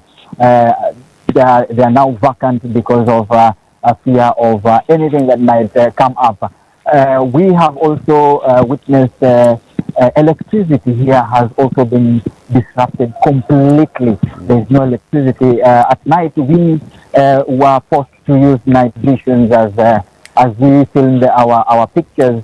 And then where the main event, where the main incident happened, we were told that so far different dozens of people have been taken to hospitals within Nairobi, and what I have gathered is that doctors and nurses are currently busy within Nairobi. That is the Embakasi Hospital, Kenyatta National Hospital, Mama Lucy especially, Mama Lucy Hospital, and other hospitals within Nairobi. But again, I must say that the rate at which the damage has within here, it's alarming, because we have seen different houses rest completely down, and women and their children have slept outside. I'm trying to access one, just to go and access one resident here to at least talk to you this morning and get a feeling of what really happened. As we speak right now, the place has been cordoned completely. The police are on toes here. They have tried to make sure that they have contained everyone within this area. Maybe I speak to one of the residents around here, yes, please. At least to get a glimpse of what really happened within this area. Unaongea na SpiceFM ambayo ni kitengo cha Standard. Labda utuambie unaitwa nani na ni nini haswa umeshuhudia usiku wa kuamkia leo, alafu kulingana na wewe ile response imekuwa vipi kuhusiana na mkasa huu wa moto? Unaitwa nani? Kwa majina naitwa Onjoke Vincent. Ilikuwa mwendo wa saa 5 ya usiku, nilikuwa nimelala. Kapata mke wangu ananiambia kwamba wanapiga nduru nje, moto tunaweza chomekea kwa nyumba. Beba watoto kutoka nje. Nami nilikuwa kwa usingizi, kwenda kuamka nikapata yeye ametoka na mtoto mdogo zaidi. Kaacha wawili, nikajaribu kuamsha, akazintikana, nikawabeba hivyo, nyingine nikavuta nikapeleka nje. Tulipofika kwa barabara juu wengine tulikuwa uji. Jaribu kuangalia bila naweza pata hata nguo, nikaanza hata mtoto mdogo. Nikaambia watoto kaa hapa dakika moja, nikakimbia kwa nyumba nione kama nitapata hizi nguo. Nilipofika pale nikasikia mlipuko. Kutoka nikapata ni moto inakusukuma mlango wangu. Nikajua tu automatic ni moto imefika. Nikaamua nichukue hata blanketi nikifunika kama itanichoma nikiandanga. Lakini kidogo nakuja kugundua ni kwamba hii kwa moto ni kitu ambacho kimetoka pale cha gasi, hii trailer kubwa ya gasi, ile mtungi na pepangwa na gasi. Imepebwa juu ya hewa, imekuja kwa plot yetu, imeangukia manyumba hapo. Hata saa hii vitu mingi hapo imemaliza nyumba. Nikatoka, watoto wakanipotea, nimewatafuta usiku wote. Kitu tu nimeona tu ni kwamba hii serikali yetu kuna mahali ambapo inatuumiza. Asua sana wakati tunapata mkaza kama huu ambao ungezuiliwa, wanakuja kuruhusu kampuni ambazo ni hatari. Kampuni ambazo ni hatari kwa binadamu, kampuni ya gasi kukuja kukaa na gasi na binadamu. Surrounding, imagine wanadamu wana surround gas ambao ni hatari kwa maisha ya mwanadamu. Hii kitu ninaona ni kitu mbaya. Serikali iangalie hata watu ambao wameumia hapa. Iangalie jinsi yenye wanasaidika. Watu wengi wako uchi wa mnyama, hakuna kitu mtu ametoka nayo kwa nyumba, hakuna nguo, mtu alitoka vile alisaliwa. Hawana hata nguo, wengine hawana mahali wanaingilia, mahali wanaanzia. Sababu ya serikali kufunga macho. Ningependa mimi mwenyewe niomba serikali yetu ikuje iangalie watu venye wameumia na iangalie venye watakaa, sababu already wameumia na vitu zao mali yao imeharibika. Na hii kampuni waangalie jinsi yenye ambavyo watadili nayo, sababu si jambo mzuri. Kulingana na wewe, unafikiri response ya wale ambao ni walikuja kuokoa jazi ilikuwaje? Okay, kwa wakati huo mimi mwenyewe nilijaribu kupiga simu za emergency. Zote zilikuwa busy. Hakuna ambaye ilichukuliwa hata moja. It took a long time kukuja kuzima hii moto yetu. walichukua muda mrefu, lakini hata hivyo tunashukuru sababu wakati walikuja walimake effort, wamejaribu mahali walikuwa wanaweza kudhibiti huu moto, hata kama hawajaona kama umezima kabisa, lakini wamejaribu. Tumeona majumba kadhaa yameweza kubomolewa. Hii ina maana gani? Hii ni hasara kwa mwananchi ukiangalia vizuri, na hii ukiangalia vizuri ni kama serikali inafumbia macho swala la usalama wa mwananchi vizuri kabisa. Hizi nyumba ukiangalia wakazi hapa wengi ni walala hoi ambao wanang'ang'ana na chakula ambao wanachakula na bado wanapata janga kama hili. Hii naangalia kwamba serikali imefumbia mwananchi wa chini macho, ikimwangalia kindani ili aweze kusaidika naye ajizi kuwa Mkenya. Yes, indeed, that is just one resident trying to express his sentiments towards what really happened. Maybe if we have time, I get another one to just speak to you on in regards to what really happened during the fire outbreak. Yes, please go ahead. Naitwa John Papa. Mimi ni mkazi wa hapa. Wakati hiki kitendo kilikuwa kinaendelea, mimi nilikuwa around. Kusema kweli ni jambo la kusikitisha sana. Watu wetu wameumia, watoto wamepotea hapa, watu wamekufa. Hata ukiangalia pale kuna mbuzi imeungua kusema kweli na moto. Pia ilikuwa pale penye moto ilitokea, ilikuwa kwingine lakini iliungua ikakuwa nyama. Umeona? Na watu pia wameumia, wameungua. So mimi naomba serikali, this is a residential area. Huwezi compare hii kampuni moja na watu wenye wanaishi hapa. Watu wenye wanaishi hapa ni wengi zaidi. So hii kampuni, yes, sisi tuko na maana sana kushinda hiyo kampuni. So hii kampuni inafaa iondolewe hapa mara moja, na wewe lazima achukuliwe hatua za kisheria, kwa sababu this is genocide. Na chenye mimi nimeona, wewe brother, moto inatembea usiku, unaona pale moto imetoa rangi pale, moto imetoa pale ile dashboard pale. Sisi tulikuwa ile side, moto ilikuwa inatufuata hivi, yani tunatoroka ndugu, unaungua yani kutoka na nyuma. Watu wamekanyagana, watu wameumia, hatujalala. Poleni. Nani wako wa karibu ambaye amepitia swala hili? Kuna mtu ambaye ni wa karibu ambaye amepitia? Ndio, mimi niko na yuko hapa hivi. Alienda akapata akapewa huduma ya kwanza alafu akarejea, lakini sasa hizi yuko kwa nyumba anatulia. Kuna jamaa hapa naona ameungua masikio. Njoo kaka useme nasi. I think I've just received one guy that at least experienced direct hit from the explosion. Maybe if you could give me time so that we speak to him. Yeah. Okay, kwa majina naitwa Nicholas Cheriot, mimi ni mkaaji hapa. Kwangu ndio pale. Nimesukia hii mkasa sana. Kwa kuwa imetulemea sana. Ukiona sasa pale kwa macho yangu gazi imenifuata ikitokea na juu. Umesikia tu kama akiatega wetu anakuja anatuamsha, amkeni, kuna moto hapa inawaka. Kuna gas imenuka hapa. Lenye tu tumetoka nje, tutapata hiyo gas sasa inaanza kulipuka. Imeanza kulipuka na hapa, alafu ikalipuka ikaenda juu sana. Hiyo moto sasa ilikuwa inatufuata. Nimejaribu kuinama hivi, ikanichoma kuanzia hapa hadi hapa. Lakini kuna watu wengine waliumia sana. Gawa mimi nimeumia, lakini si vile kama wale wengine wamejeruhiwa mpaka wakaenda hospitali. Kwa kawaida hii tank ambayo inaleta gas hapa ni tanki ngapi? Ni gari ni malori ama ni gari ndogo ama ni gari aina gani? Hizi magari ziko hapa tunatoka kwa kampuni inaitwa Standard Group. Sasa hiyo ni container, zia trailer moja. Bado kuna matrailer zingine hapo hazijalipuka, hata bado ziko. Bado hata tukiwa hapa bado sasa tuko kwa hali ile ya bado inaweza lipuka saa na kuna benye tunaweza bado. Ingawa serikali ilichelewa kufika hapa, lakini ilifika kama sasa mazaa imeenda sana, lakini amejaribu kuokoa vitu vingine na tunashukuru kwa hayo. Kuna hapa KDF 75 lakini imechukua muda sana. Kama wangefika hata mapema angalau wangeokoa watu wengine. Tumejaribu, tumekimbizana hapa usiku wote, tumeganyaga watoto hapa, wamama wamepoteza watoto wao, hawajui hata wengine wako. Sasa kungekuwa na venye unaweza msaidia mtu mwingine, mbebe mtu mmoja ama mpepe mtoto. Kama mimi nimeruka nimepita watoto wengi juu wenye sasa wamelala chini hapa. Sijui sasa wao watoto wako hali gani, lakini tunamwombea tu Mungu amjalie.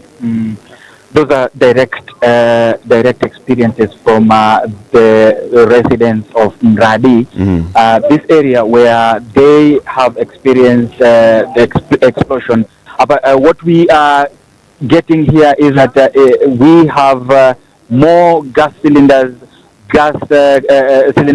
underground within the location where this explosion took place, and as we speak right now, there is another cylinder that we have been warned and cautioned that it is still leaking, and we are not safe within this area.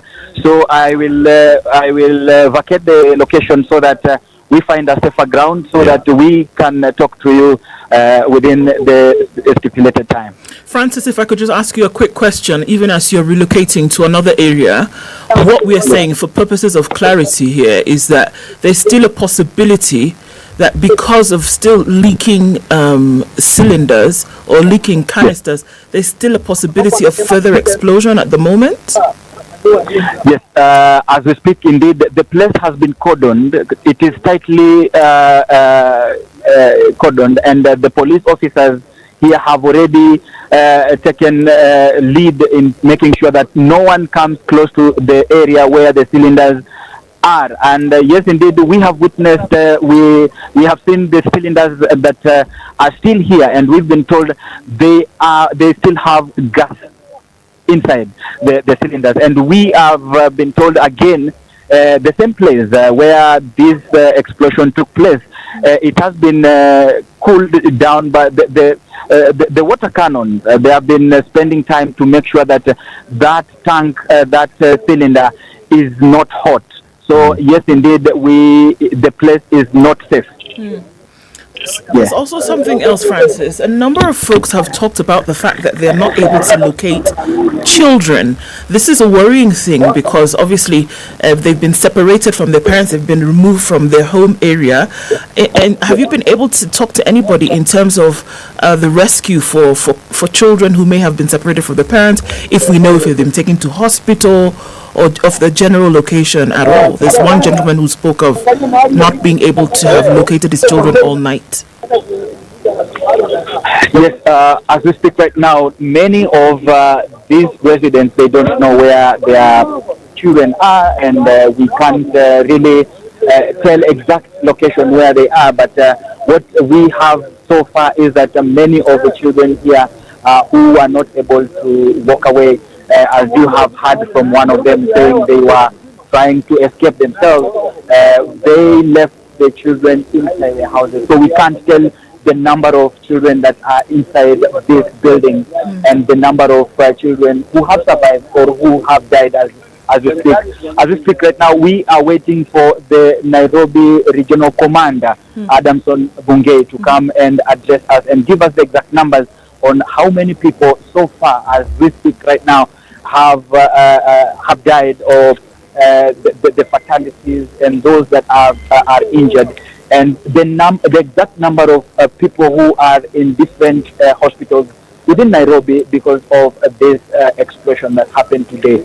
So it is hard for now to really tell how many children have been rescued and how many are dead, based on what we are seeing right now, because no one is allowed to actually go next to that gas cylinder station. And finally, Francis, before we go to that break, have you heard any information about if everybody within those buildings has actually been evacuated?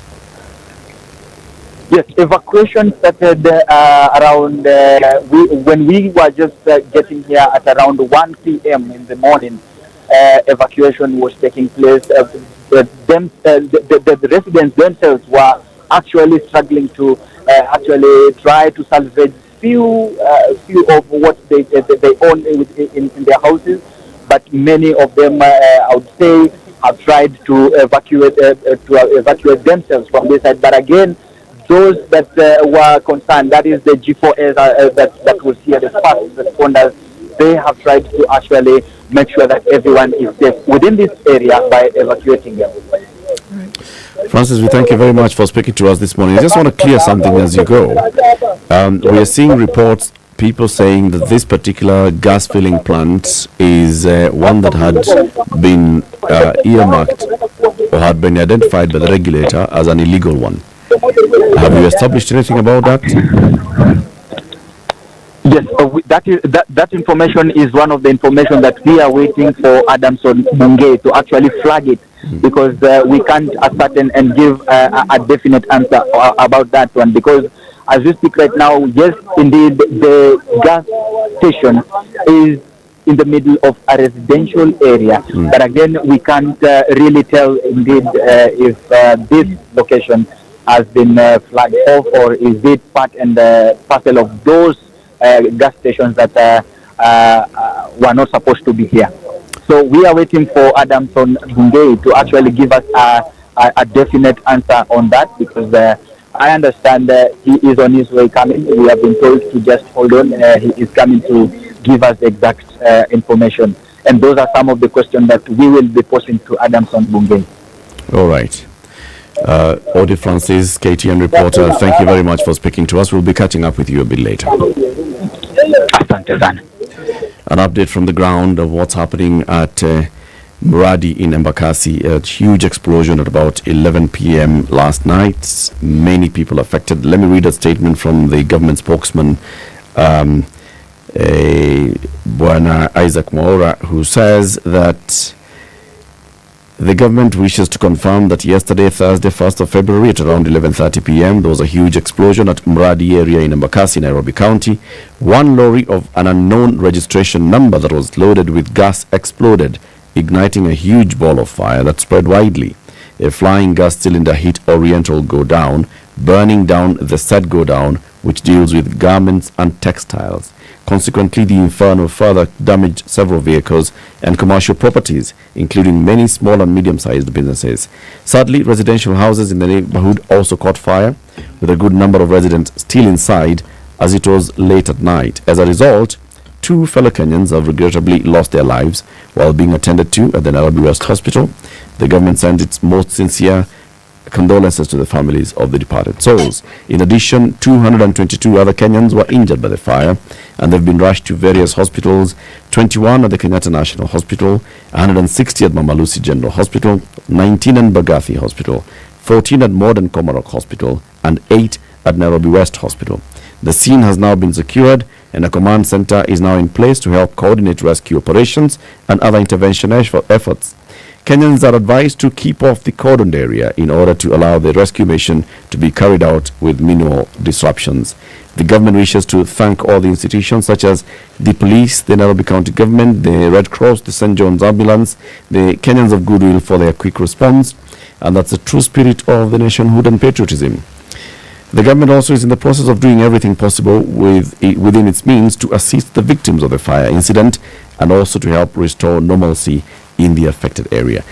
The government spokesperson is promising more updates throughout the day. Isaac Mwaura, CBS government spokesperson. Let's take a break. We'll be talking to others on the ground as well.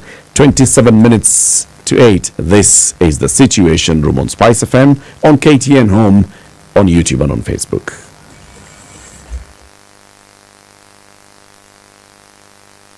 This is the Situation Room, the only way to start your day.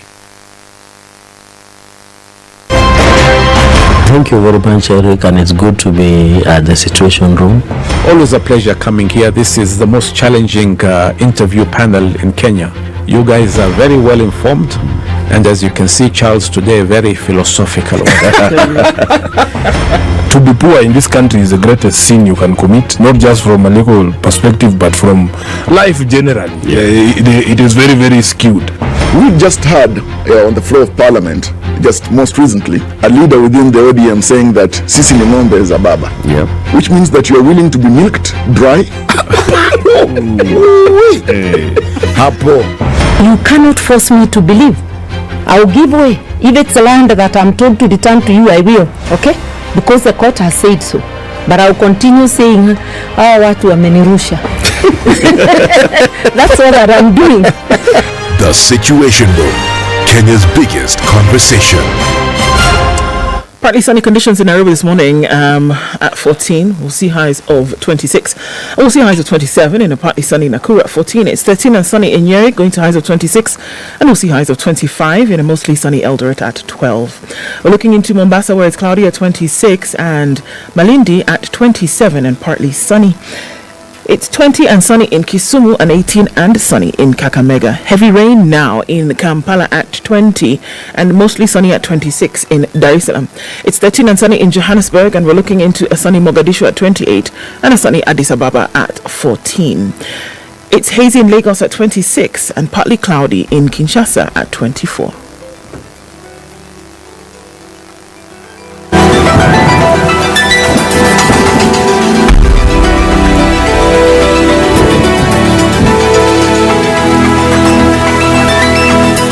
Very nice, mature music. It really took me back to my days, and I can just free up and enjoy the vibes. Spice. I'm a good listener of SpiceFM. You play the best music. This is 94.4 Spice FM. Revenge is for children. It's for kids. When you grow up, you realize the best revenge you can take on somebody is to ignore them. I'm just new in politics. It is not everybody's cup of tea. That's why some people come in one term and that's it for them. Political parties in this country do not have ideologies, whether luring or otherwise. And that is the effect of corruption. Any time an offense occurs anywhere in the country, it is the job of the Inspector General to look into it.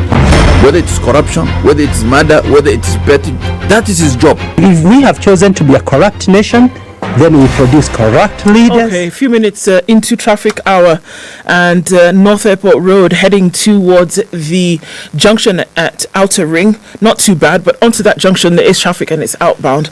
Again, being asked to stay off that Mradi area. So if you're heading in that direction, please use an alternate route.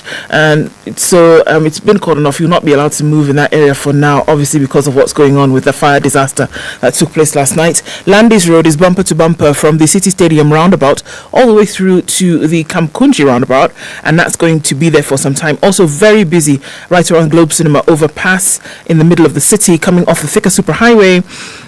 Also looking at Kiambu Road, which is packed tight as it is on the Muru Road this morning. Coming off of Chiromo is also very busy. That part will be that way for some time. All right, let's go through Friday with sharing information, shall we? Let us know what's good and we can avoid what's not. SpiceFM KE on X, hashtag #TheSituationRoom. Mature, intelligent talk every morning. Spice up yourself.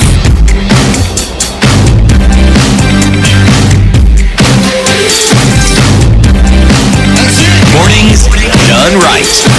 94.4 Spice FM, Nairobi. This morning with updates from what's happening at Mradi in Embakasi. At about 11:30 p.m. last night, there was a huge explosion which unleashed a disaster. According to the government spokesperson, Isaac Maura, a lorry of an unknown registration was loaded with gas and it exploded, igniting a huge ball of fire that spread widely. A flying gas cylinder then was flung some 300 meters to hit Oriental Go Down, burning down the said Go Down, which deals with garments and textiles. Also, the inferno damaged several vehicles, commercial properties, small and medium enterprises, and houses in the neighborhood also caught fire, with a good number of residents still inside because it was late at night. Ode Francis, our reporter on the ground, has spoken to some of those who were affected overnight, and we've heard from what they were saying. This man saying that his wife woke him and told him people are screaming outside and they're saying fire, fire, fire. He says, get out with the children as I try and see what I can salvage from the house. As he's doing that, explosion happens. He realizes actually the fire has reached this neighborhood, picks a blanket, tries to cover himself with the blanket and trying to rescue stuff. He basically hasn't made contact with his family since last night. And he says what he has seen is utter devastation in the area. Many have been rushed to hospital. Our reporters also in the hospitals are saying, yes, many have been rushed. 222 so far that have been taken to hospitals, various hospitals, Kenyatta National Hospital, Mama Lucy, Mbagathi, Modern Komarok Hospital, Nairobi West Hospital. Many people have been taken into these facilities. 2 of those have unfortunately succumbed. So 2 deaths so far confirmed by the government. And it's just something that's just still going on. We want to talk to another victim on the ground. He's Anthony. Anthony, how are you? I'm good. Pole sana for what has happened. Please tell us where you are and what happened overnight. Ni msuko wa nini mtungi ya kasi lipuka. Yeah, so mimi nilikuwa nimelala nikaamka na mtuku wangu. Wapi? Alikuwa anatoka kasi. Niko Embakasi tu. Nikaamshwa nikaambiwa ilikuwa imewaka tu kidogo. Ilikuwa moto kidogo. Alafu with time ikalipuka sasa. Hiyo ni kama ni hiyo tangi ya trailer hiyo kubwa. Hiyo ndio ikapasti kabisa huko juu. Moto ikatukimbisha kabisa, tukaweza kukimbia. So watu wengi waliumia, lakini mimi sikuweza kuumia, lakini nilikimbia. Hiyo mahali kulikuwa na gas. Ni mahali unapajua vizuri? Najua. Karibu na jirani tu, lakini mbali kidogo. Ni biashara gani inafanyika hapo? Sisi tunasikia ingia hapo. Hujawahi ingia? Yeah.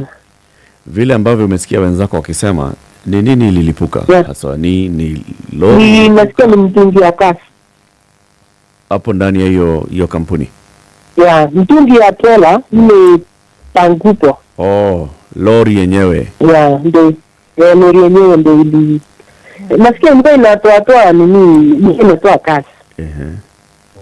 So ni kama hao watu walikuwa wanaendelea kurefill mitungi ndogo ndogo ama sijui aje. So kidogo ni kama ndio ikalipuka. Yeah. Poleni sana bwana Ketera. Asante sana. Okay. We'll be speaking to also people from the Kenya Red Cross and the Nairobi City County Government and those who are there. Plus our reporter, Odi Francis, is still on the ground and he's going to be giving us more updates. They're waiting for the Nairobi Police County Commander, Bonabungei, to get back there and have updates. He's been there overnight. He's headed back to the office. I suppose he's going to update his seniors.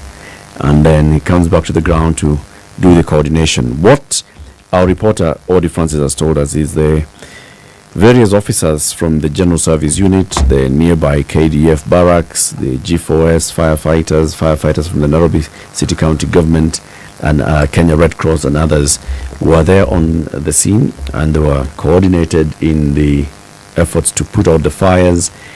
Now what's going on is coordinating the efforts to just secure the area and see whether there are any people who are trapped anywhere that could be rescued as well. Yeah. Well, I'm just trying to imagine the painstaking process that's going to have to take place through today and then through the next couple of days in terms of what's going to happen. And I guess it's because one of the questions that we did ask Francis is that, has everybody from the residents actually been accounted for? Yeah. And, the painstaking process means that you're going to have to know how many families lived there. And you're going to have spoken to everybody and confirm that, the number of people they tell you resided there actually then have been accounted for, whether they're injured or whether, unfortunately, they've passed. Yeah. You're going to have to know which numbers they are, because then also the fear or the threat of a possible further blast because of the gas that's still in the air. We can't run away from that reality as well.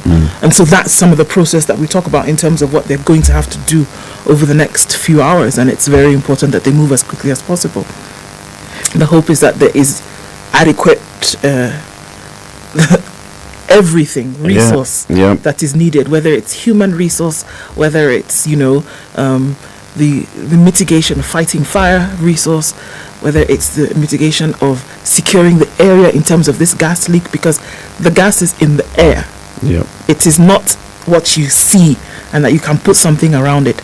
And that's why I understand the threat is about, because it is in the air and highly combustible. So those are the things that we're looking at now in terms of how to secure the area. It's very delicate. It is indeed. As they say, if there is still some leakage that's being suspected in the area, it's important to cordon off the area, and also for the safety of those that are doing the enforcement of this cordoning. We just hope that this one can also be addressed. The thing about LPG, though, is that it's dense, and so it spreads mostly through the ground. That it will rise maybe up to knee level. It's a dense gas. It's LPG, so highly combustible, and that's the problem here. That it just takes a little bit then for it to. Exactly, because it's not a light gas. When it does then blow, the effects are devastating, like we've seen, obviously. So we've got to ask the question then. This was a gas refilling plant. Is it a licensed gas refilling plant? Was there regular visits to this to ensure safety, to check on safety, to ensure that they are adhering to all the regulations? If it was not a licensed gas filling plant, for how long has it been operating in this area? To whose knowledge has this been going on? With whose knowledge has this been going on? Those are many questions that will start coming up. And of course, overnight, you've seen over social media, there are people who've been saying, we have stories, as recent stories of the Energy and Petroleum Regulatory Authority going to various areas and shutting down illegal gas filling plants, and then action is taken, kidogo, they're back. And you ask yourself, so what on earth happened there? What's going on? How come this happened and they were back and continuing to operate within an area, city? I was just scrolling through some of the cases we've had of toxic waste in this country, whether it was a plastic manufacturing plant, it was a battery manufacturing plant, and issues that revolve around NEMA and the work that they do, and how it is the stories around such establishments move from, yes, they were inspected, some were banned, some were asked to close, and yet they still operate. Now, we know of these cases because they go to court. We know of these cases because some get awarded. Okay? But the discussion here is safety.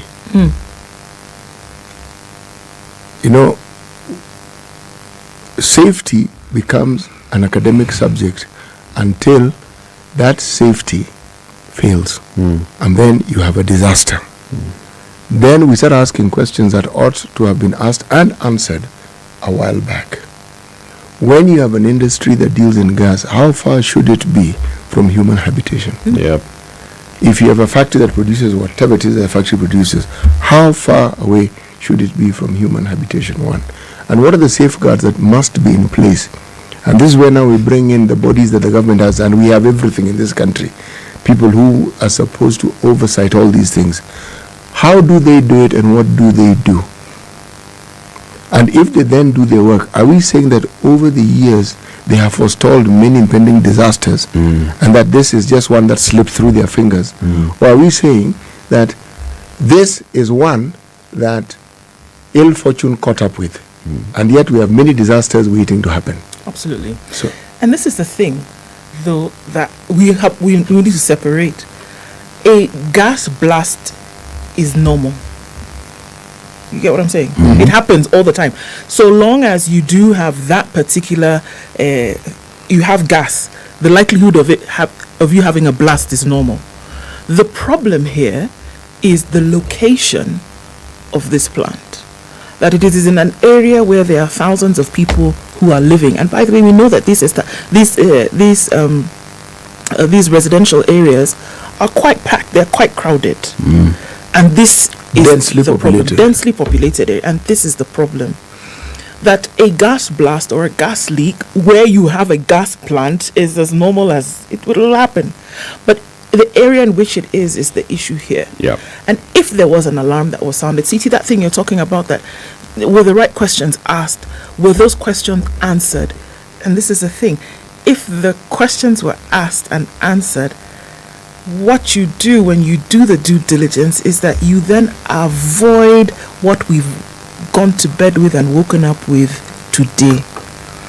And unfortunately, we don't see out those processes. We don't. We don't. When the questions are asked, I come and I want to open a gas plant in a residential area where we can see the dangers even before anybody has to tell us. But then I take a route where maybe I've put a few shillings in the pocket or in the hand of somebody and I've said, okay, fine, allow me to continue my business. And then it goes on because, okay, they're few and far between, but they're there. These things, the gas blasts, they're few and far between. So you take that probability that, is not going to happen, and then you sacrifice it. You sacrifice the lives of people like this on the altar of that probability. I think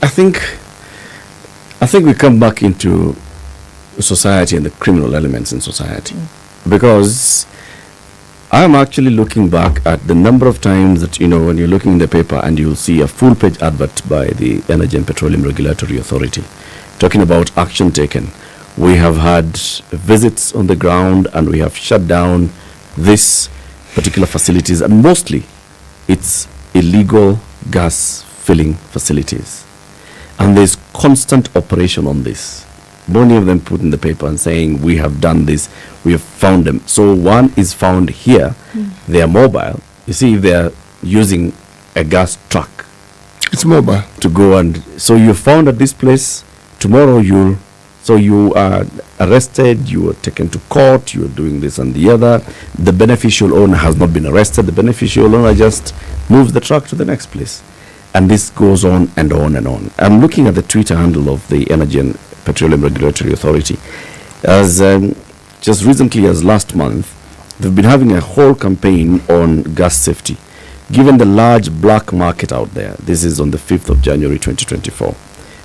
They say, given the large black market, it's possible to get a counterfeit LPG cylinder delivered to you. When buying a cylinder, check out these features to see if it's genuine. So they advise on what you need to do to check out the filter cylinder to see if it's genuine, what to do in the case of gas leakage, tips on staying safe when using gas, and the hotline numbers to call.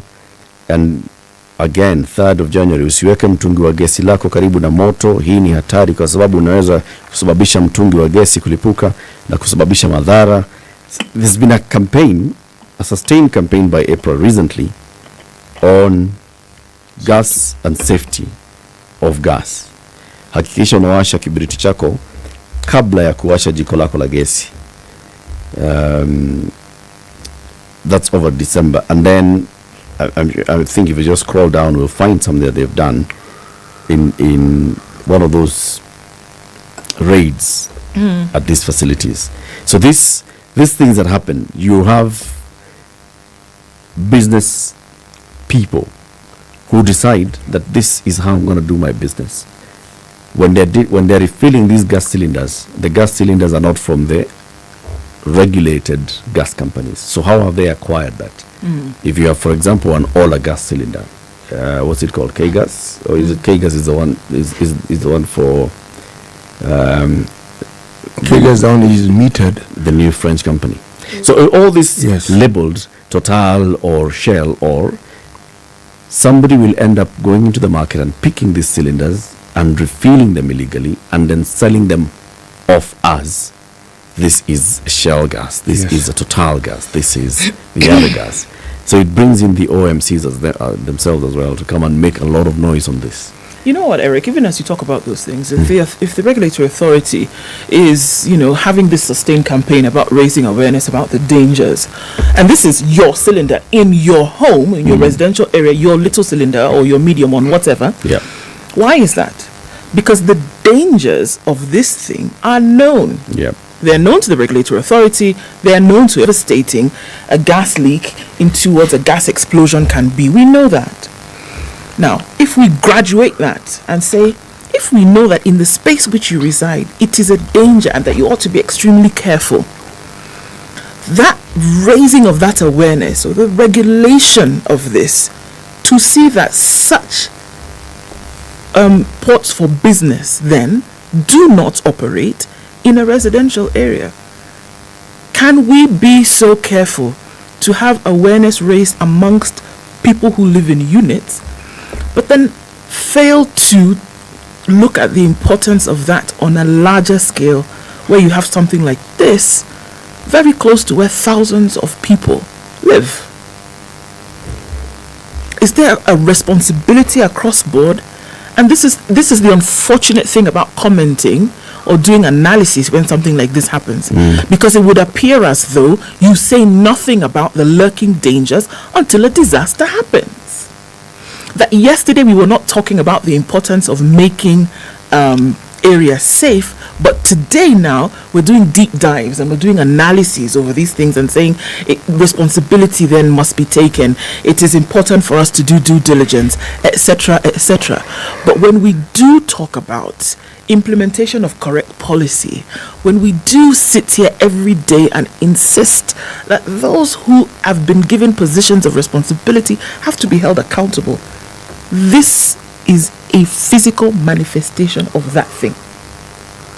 That no matter what, you will not come and say you want to run a gas plant in a residential area. And it doesn't matter what you do. That because I know I'm the vanguard of this particular place, I will make sure that that does not happen.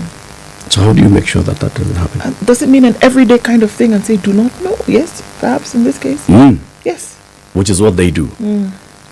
Now, I think the issue is, what support do they get from the Ngaos, right? So you have this area, for example, there was a chief, there is a local police division, there are regular police patrols. Those people, well, even the city county government is here. How coordinated is all this enforcement? The enforcement, does it need to have EPRA people coming to a neighborhood and driving around and stopping and checking whether in this go down or in this fenced off place this could be an illegal gas plant, with some tip from members of the public? Or does intelligence from the police, who are constantly on the ground, from the chief who's constantly on the ground, also come in? And how often does this rise up? What's the place of corruption in this?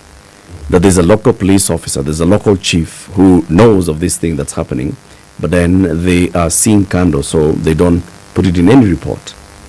So you, as you are doing a countrywide operation of looking for illegal installations, you will not know about it because there's somebody who could have told you, who opted not to tell you. You know, when you talk about regulation or regulators, there are very few regulators on this planet as stringent and as forceful as those who regulate airplanes, flights, and everything to do with the airline industry. There's an airplane called a Boeing 737 MAX 8. There's a Lion Air airline, an airline that belonged to some company in Indonesia, then the Ethiopian airline, which crashed. They recalled all those, not two, not three. They grounded all of that. That model. make 2 years grounded. Now you tell me, if that was your fleet of planes, where would you be? And the question is, after, okay, were they still flying? Yes, but after some really painstaking processes were undertaken. And did they make that mistake again? Would you? Exactly. And that's what I'm saying. That if there are no consequences for mistakes made, that the likelihood of us seeing repetition is very high. That folks today know that even from this disaster today, that will we shut down things like this all around the place? Will we? Yes, there will be that move. This is what we do in this country. For a few months again. Yes. For a few months, and then the thing will go quiet, There'll and be then a they'll. lot of movement and and many people who probably are doing just business and are following the rules will be caught up in this dragnet. Yeah. But we will see a lot of activity. You know, when Let's go to the news first, City. Let's do that. Yeah, it's 8 a.m. Time for the news. Spice up your life.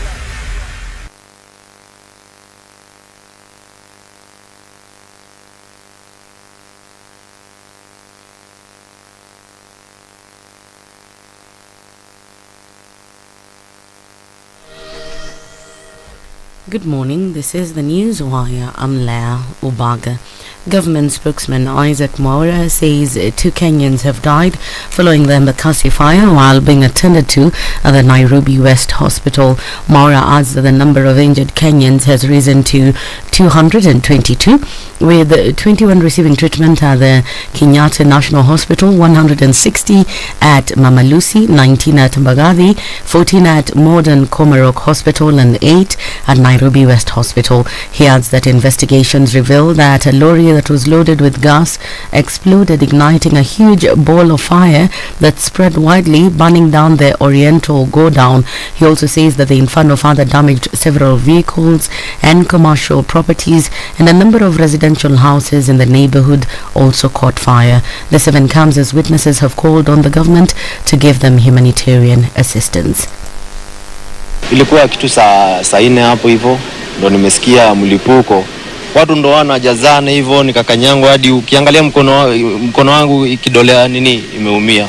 Pia mguu imeumia. Kulikuwa na mama fulani alikuwa ananiambia nimeacha mtoto wangu anachomeka. Nikamwambia achia wewe uko salama, twende. Mama kumvuta hivi, mlipuko mwingine ikalipuka. Sasa ile moto nayo ilikuwa imezidi, huyo mama akachomeka. Hata amechomeka nikimwangalia. Tunaomba wana Nairobi wafike hapa waweze kutusaidia. At least over 4,000 people we are outside, nowhere to sleep. Tunaomba tusaidiwe na mablanketi, chakula na mattresses. Manake hapa watu wako na shinda, watu wengi wanarara nje, wamama wajawazito, watoto wako nje, watu wagonjwa wako nje. Mwaura father says that they've set up a help desk that will help family members as well as relatives locate their loved ones. Nairobi Senator Edwin Sifuna has condoled with families who've lost their loved ones in the Embakasi fire incident. Sifuna says what happened is terrible, further wishing the injured quick recovery and assuring the residents of the area that justice will be served. Police in Naivasha are investigating an incident where a trader lost over 400,000 shillings to thugs in one of the town's streets. The trader had withdrawn the cash from a bank and proceeded to a shop near Naiva's Kubwa supermarket when the thugs broke into the car and made away with the cash. Drama unfolded outside the supermarket after the trader found the car's rear window broken and the cash missing.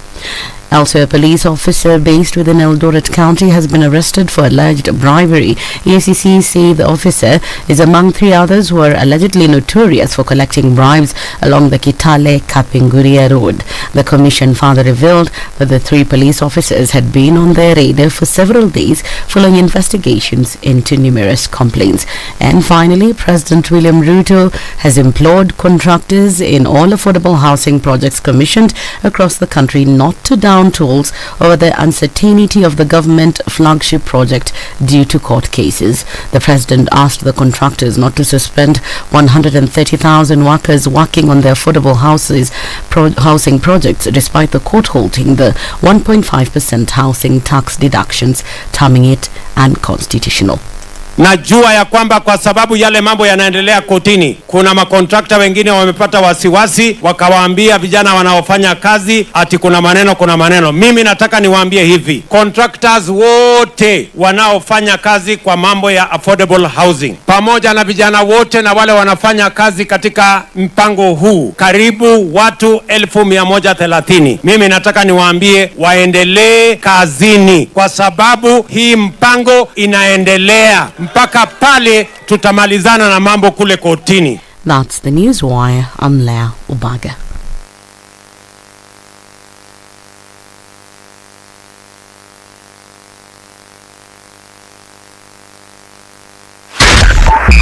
102.5 SpiceFM, Kisumu. It's heavy on the Thika Superhighway this morning, coming into the CBD from the Outer Ring Junction, bumper to bumper, actually all the way through towards Gara today. Muranga Road, then onto Gara, out towards the Globe Cinema overpass. Heavy traffic, and doesn't seem to be letting up. It's also very, very busy coming off of Gong Road this morning, touching in with Naivasha Road. Heavy traffic getting into the city. Also coming from Chiromo out into the city as well. Jogo Road is busy, as is Landis. It's bumper to bumper all the way through. We'll take a look at North Airport Road, which is also flowing free for now, but at the Embakasi junction going towards Outer Ring, it's very busy right now. Let's keep an eye on things and see what happens as we go through it. SpiceFM KE on X, hashtag the Situation Room.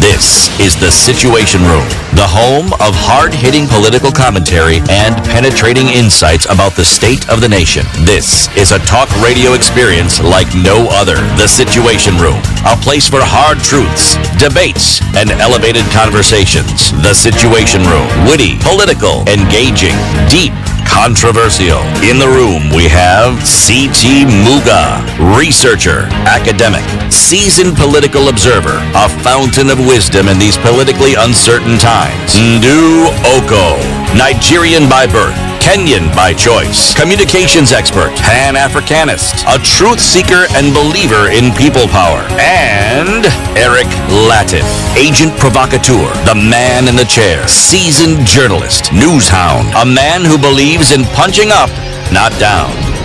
This is The Situation Room. At 6 minutes after 8, our conversations continue this morning. We'll also be doing regular updates on what's happening at Embakasi following that disaster last night in Mradi area of Embakasi. Ndu, tell us about EcoBank, please. EcoBank is the Pan-African bank, and looking at a bank who says this will be a better year, it will be a better us, it will be a better Africa.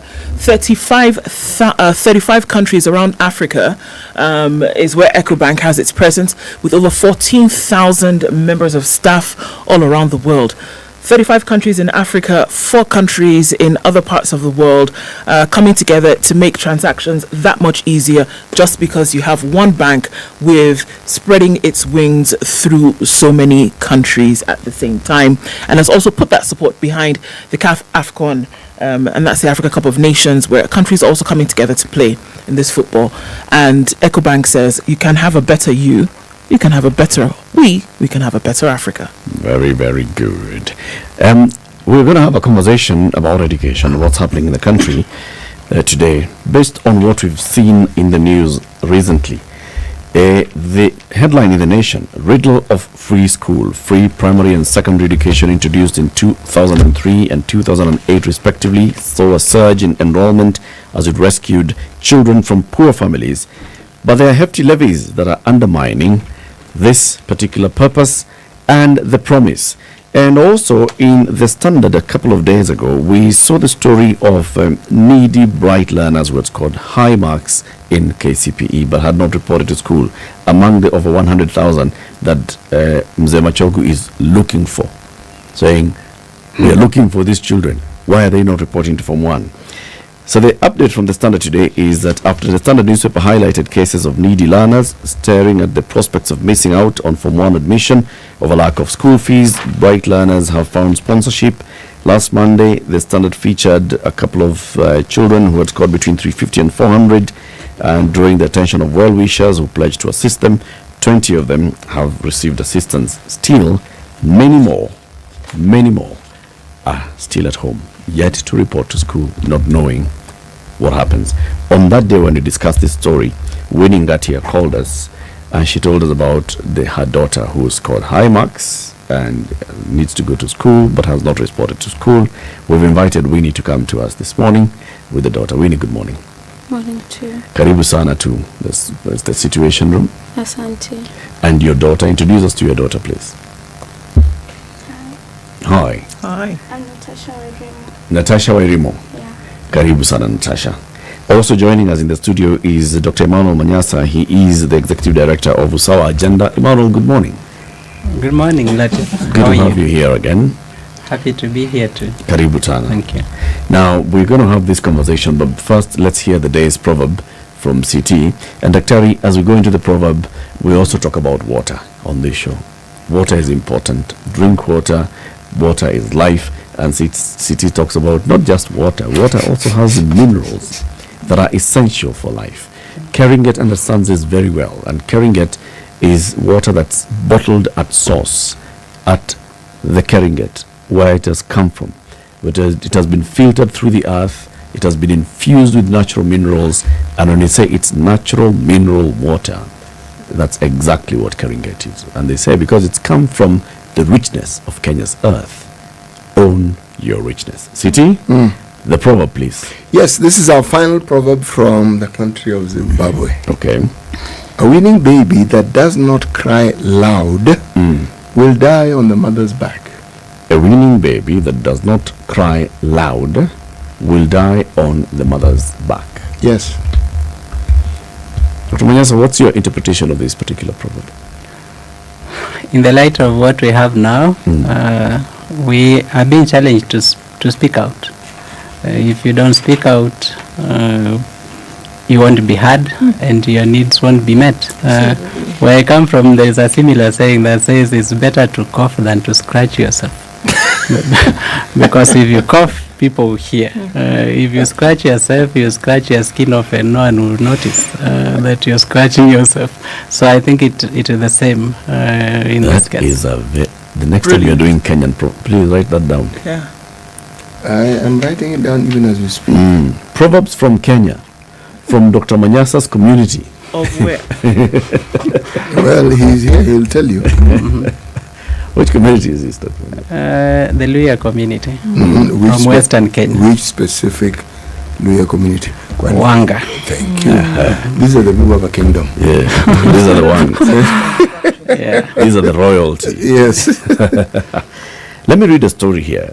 And this is in today's nation. It talks about a 14-year-old young man called Cyrus Osongo Mongare, who ordinarily should not be worrying about school fees. Same thing as the little girl who's in the studio today. Ordinarily, such a person at this age should not be worried about school fees, but he's been forced to go out to look for money to pursue his dreams for an education. He scored 399 marks in KCPE. He was admitted to Maseno School.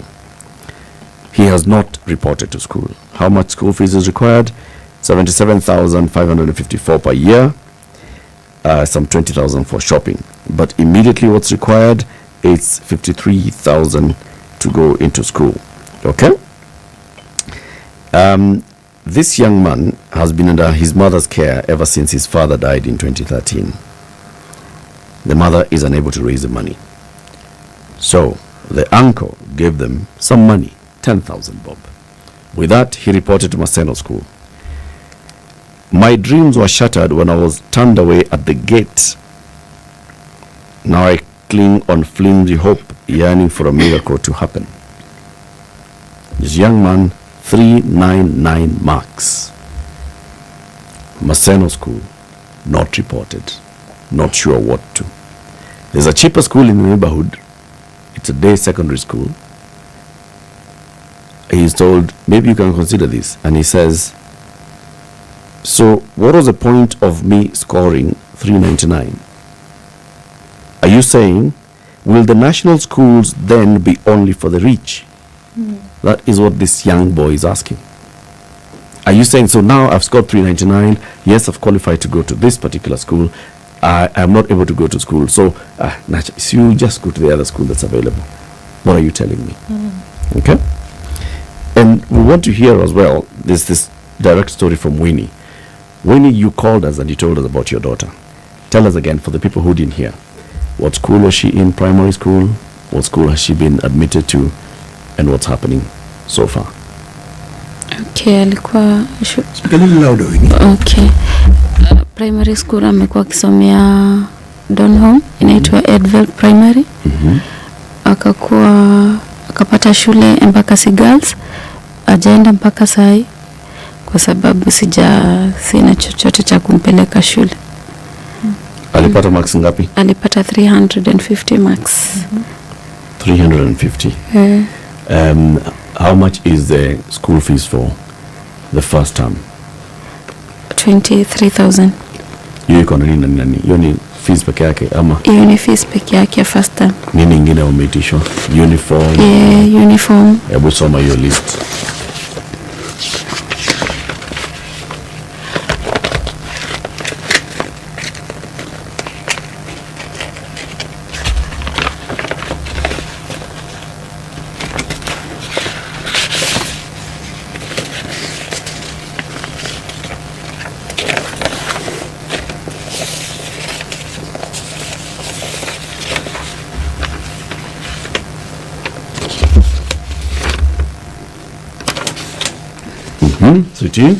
Embakasi Girls Secondary School. Fee structure for the year 2023-2024. Borders. Term 1, 1,500. And the list goes on. Admission, activity, emoluments, development, blah, blah, blah, blah, blah. Total, 22,393. Second term, another list of things. Total, 16,757. Third term, 7,385. The list gets smaller as you move along. The total is 46,535. Now, for day scholars, the total... Hakuna day scholars. So, hii list wameandika hapa. Okay, right, so hakuna day scholars, right? We go on to list number 2. Now, hizi vitabu vinatakana watu wanunue. Yes. Well, by the time you finish buying these books, you'll have established a library. Okay, there is a list of 12 items that you must buy. These are academic requirements, okay? Ranging from the dictionary and kamusi, of course, and to exercise books, okay? Then boarding requirements, okay? For boarding students, they say only. Now, again, by the time you're through with this, you will actually have a small kiosk where you have... What are those boarding requirements? These are items. Garments that you will wear. Okay. Okay, inner garments, outer garments. If you're a girl, you come with your own sanitary towels, toilet paper, bars of soap, bathing soap, towel, toothpaste, black shoes, shoe polish, stationery, student box, mabati, comb, body lotion, hair oil, white canvas shoes, night dresses, lasso, mosquito net. You might as well come with your own mosquitoes. Laundry, marker pen, at least 600 shillings pocket money, 1 plastic basin, 1 plastic bucket, 1 cup, 1 plate, 1 spoon, 1 bed cover. It could be Masai checked black and white, 1 pair of bed sheet, 2 blankets, high density mattress. They've forgotten something. Bado kuna list ingine unapewa? Yeah, but on this list they've forgot the bed, because you were supposed to come with the mattress. The bed is provided. Okay, so now for the uniform. Skirt 2, badged blouse 2, badged sweater 1, badged sleeveless 1 sweater, that is, badged blazer 1, they say it's optional, socks 2 pairs, jumper with logo 1, tie 1, tracksuit 1, t-shirts with a school name 2, trouser 1, shoes 1. Right. And this is separate from all that these 23,000 that they had asked for. The other was tuition. The other thing. 23,000 was just tuition. And then there are books. Okay. Then there are requirements that you must come with for your own personal use. And then now, this is uniform. This is uniform. Yes. Okay. Umefanya budget hiyo yote ni kama pesa ngapi Winnie? Around 80,000. 80,000. Yes. That is what you need. Ile nimeafford kununua ni mattress na box. Shule watu waliingia lini? In the 3rd week. They got in on the 15th of January, Form 1. Yeah. Umeenda kwa shule kuongea na headmistress, principal. Wamesema nini? Kaniambia niongee na nirudi kwa mahali naishi. Lazima situation yangu inajulikana. Niongee na chief. Wakati niliongea na chief, akasema yeye hawezi. Nitafute basari. Nikatafuta nikatafuta MCA akaniambia nisubiri, ataniambia wakati nini hizo basari zitakuwa zikipeana. So nimekuwa nikimpigia simu, ananiambia nisubiri bado. Yes. MP naye? MP sijapata usaidizi wake, but nilikuwa nimeenda kwa ofisi ya governor. Tukaambiwa kwa kila shule walikuwa natoa scholarship 2 na zilikuwa zimepeana zikaisha. Hiyo ilikuwa first week. On Tuesday ndio nilienda kwa ofisi ya governor. Nilikuwa nimejaribu pia hiyo scholarship ya elimu, ikakuwa tukaambiwa zimejaa. Kajaribu equity, vile mtihani shule zilitangazwa, nikaambiwa pia nafasi zilikuwa zimeshajaa zote. This is one of many stories. But as far as Winnie and her daughter are concerned, it is not about the many stories. It is their story. As far as this young girl is concerned, wearing a Harvard University hoodie, this is about her story. It's 3 weeks into people having joined Form 1, people having started learning, and she's at SpiceFM with her mother. She's not in school. Emmanuel, I don't even want to ask you a question. You respond to this. For me, it is very difficult because I perfectly relate with this story. Yeah, I am one of the people who went to school. I always tell my friends I am an accidental academic. I went to school by accident because after my class 8 it was agreed, and I had been talked into accepting that there was no school fees. I was not going to secondary school, and I was going to a polytechnic, and all plans were made for me to go to a polytechnic. There was an old bike, it was repaired and everything. I got my admission to Butler Polytechnic, and then my admission letter from Sigalame came, and the fees was cheaper than what I was to pay in the polytechnic. That is how I ended up in secondary school. Yeah, and if my principal had been this strict with me, I would not be here. Mr. Timothy Otindo is now retired, is at home. If he had been this strict with me, I would not be here. I never, for example, owned a school blazer or a sweater. Never in my 4 years. Throughout your 4 years of secondary school? Never owned. Yeah, it was a requirement. I never owned. There was a t-shirt, sports t-shirt for the school. I never owned. And I went through school. And I'm here today. If Otindo has said you must have this to get in, I would not be sitting here. How many years ago are we talking about when you were to report to Form 1? 1989. I am not a very young man. All right. So 1989, what was happening to you and many others in 1989 is happening today to many others. Actually, what didn't happen to me is happening to many others today. Many children today. Because if what is happening to them today had happened to me, I would not be here. So I want to appeal to school principals. I understand they have to run schools. Yeah, and they need money to run schools, and the cost of living is not very good. But they have to understand too that they have a responsibility to the society called Kenya to try and get all the children through school. Whatever support they can offer as principals, they should not withhold it. And they have some level of support they can offer, because right now government has given them capitation for all children who are joining. So if you have received capitation for all the children, why are you keeping the child at school before they have even used the share of government allocation that they were given? You should allow the child in school, allow them to start to use their share of government capitation, while the parent struggles to pay what they ought to pay. Because, you know, every time we talk about this issue, we there is a presumption that government is footing all the bills. Government is paying 58% of the cost of education in our schools.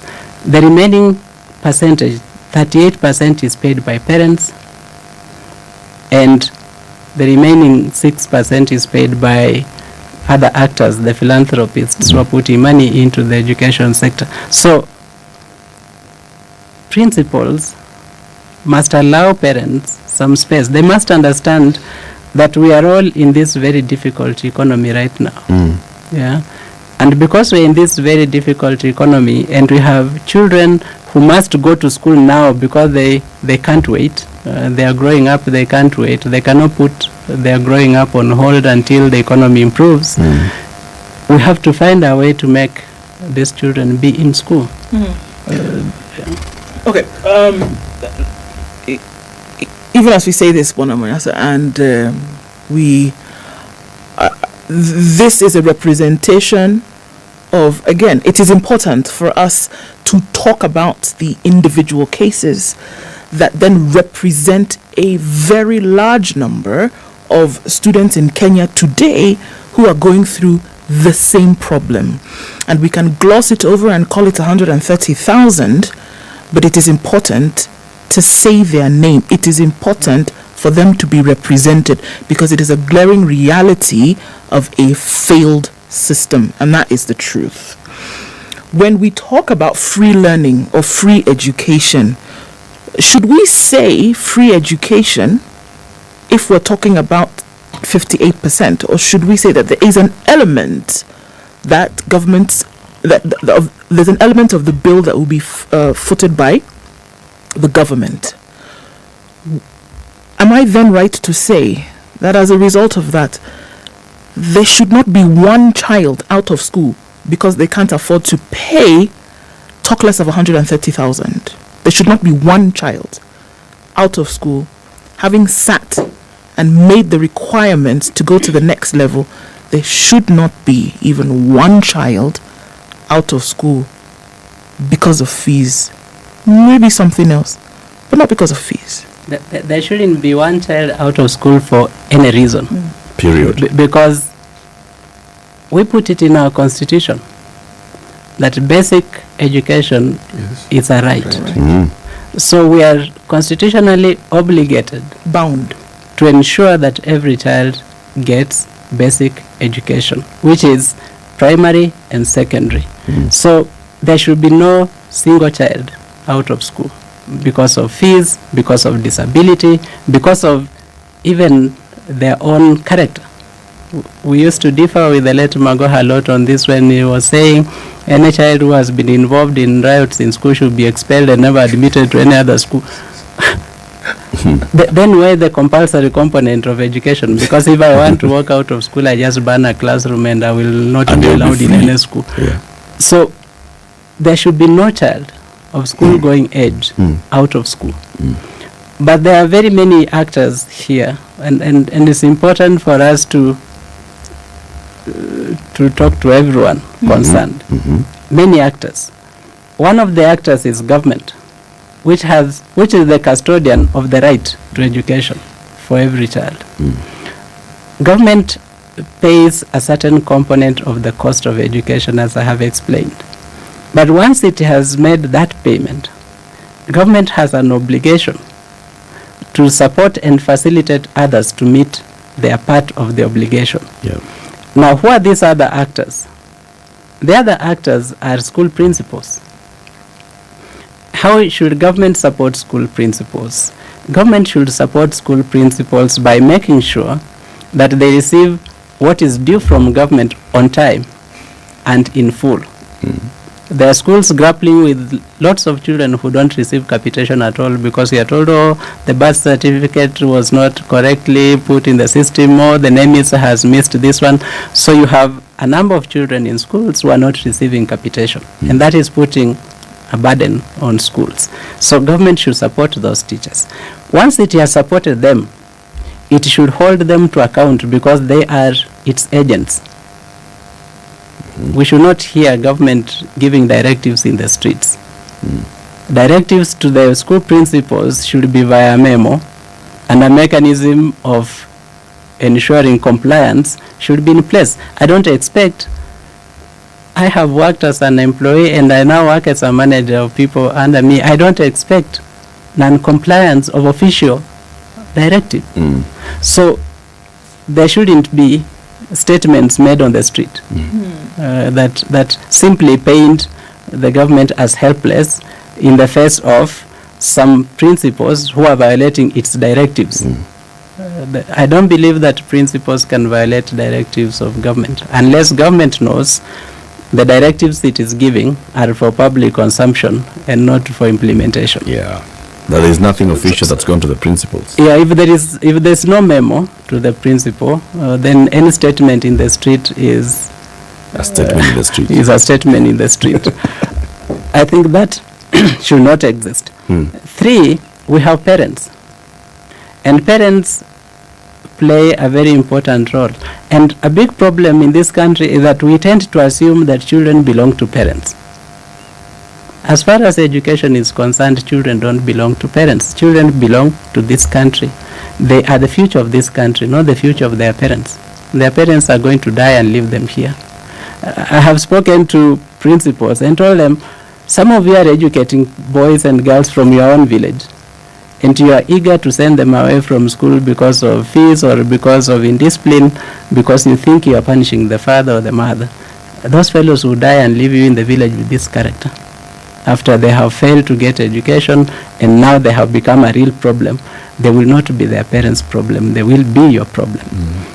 If we can understand it that way, that children belong to this country and we have obligations to them, and we have benefits to gain from their getting a good education, we would be working things differently. We need to support parents, but we also need to hold parents to account. I have been to a school where the principal told me, these are your people, because the school is in my place and the principal doesn't come from there. The principal told me, these are your people don't want to pay fees. They are always giving me excuses. Now the school is owed 9 million shillings in fees arrears and I have to run this school. And I asked the parents, so often people are being arrested in illicit brews dens here and you are paying hefty bribes to policemen to free them. Where does that money come from? Why is that money never available when it is school fees time? So we also must hold parents to account for that. We have money that we have put, a lot of money floating around in terms of scholarships. We need to demand accountability for those monies, because this year there has been billions spent by government through Elimu scholarship. Can we get an account of who exactly benefited from that money? Because if you have a boy with 399 and has no fees to go to school, and this is an orphaned boy, who actually benefited from the billions through Elimu scholarship? I was being told stories of one county where an important person in government walked into the office with a list and said, this is the list. And the fact that you have been going around visiting homes and evaluating their living conditions, whatever homes you visited, doesn't matter. That doesn't matter, this is the list. I know of another story that I'm being told of another county where some parent went through the whole process of evaluation, and they even went as far as asking him to provide the shoe size of the son. So he was sure they were going to show for the boy and everything, only to not be in the final list of the beneficiaries. So we need an account of how these resources are being spent. And I think that if we were honest and transparent, there is enough money in the education sector in this country to educate all our children. 100%. Let's take a break. It's 26 minutes to 9. This morning we're talking about the education sector and just the glaring gaps, starting with 100% transition policy of the government from primary to secondary school. So the last Standard 8 sat their paper, they got their results, they've gotten their admission to the various schools across the country. At least 100,000 of them have not reported. Many of those have not reported because of a lack of school fees. Even those that have reported, many of them are not sure about the second term because of the problem that they're having with raising money and school fees. And we are asking ourselves, so what's the broken system here? Our guests this morning are Natasha. Natasha sat her KCPE exam last year. She scored 350 marks. She's been admitted to Embakasi Girls. The school fees is about 22,000. Then the other additions, uniform, personal effects, career mattress, career mosquito net, and then buy very many books. The total bill, according to her mother, Winnie Ngatia, who's also in the studio, is about 80,000 shillings or thereabouts. 80? You said 80? 80. Yes. It's about 80,000 shillings. Natasha is in the studio. Her would-be classmates are in class as we speak. 3 weeks, Natasha has not reported to school. She is one of many. She is here. She's the one we're talking to. Dr. Emmanuel Manyasa is an educationist. He's the executive director of Usawa Agenda. We'll be back shortly. This is the Situation Room, the only way to start your day. It's critical that people pay taxes. But then taxation has to have a limit. When you start overtaxing people beyond certain limit, then this is now we call robbery with violence. We are all struggling, but we don't show. If you're not doing well, shame on you. But you have to say, I'm broke and I'm struggling. We are not okay until everybody is okay. We are pretending to have political parties. Why don't we just be honest? And we say, these are the Luyas, these are the Kambas, these are the Kikuyus, and we find ourselves in Kenya. You know, with politics and leadership, no matter what you do, there will always be a complaint. There will always be the assumption that you're either stealing or you're not doing things right. As a leader, don't fear. If you know you're doing the right thing, you've thought about it, you've got an expert advice, do it, they'll understand later. This country, we don't need prayers. Prayers is between you and God. Good governance and thinkers who care about the country and not their stomach. Yes. That's what we need. The Situation Room, Kenya's biggest conversation. The weather. 80 degrees, we'll see highs of 26 and we'll see highs of 28 in a partly sunny Nakuru at 17. 16 and sunny in Nyeri with highs of 26, and we'll see highs of 25 in a sunny Eldoret, currently at 15.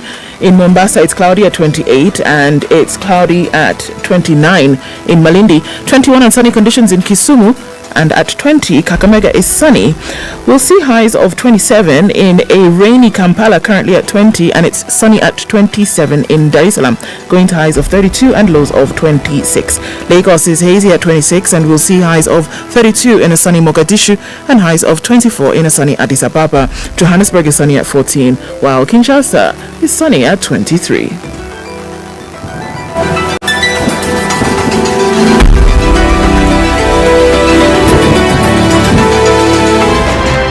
The man who looks at a beautiful girl and doesn't talk to her will end up serving lunch at her wedding.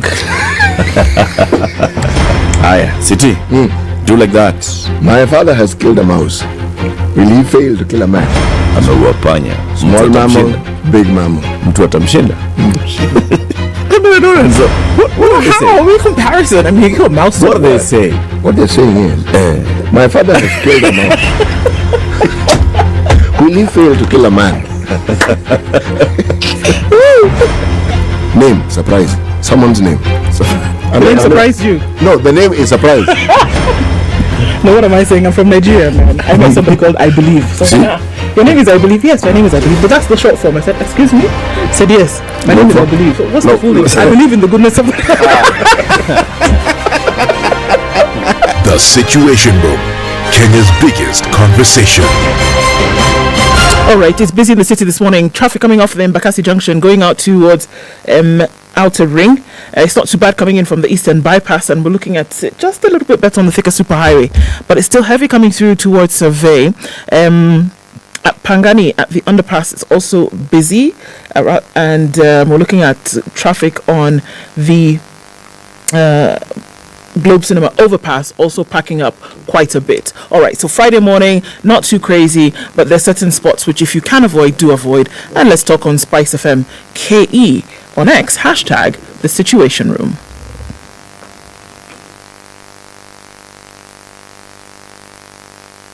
Mature, intelligent talk every morning. Unright, 94.4 Spice FM, Nairobi.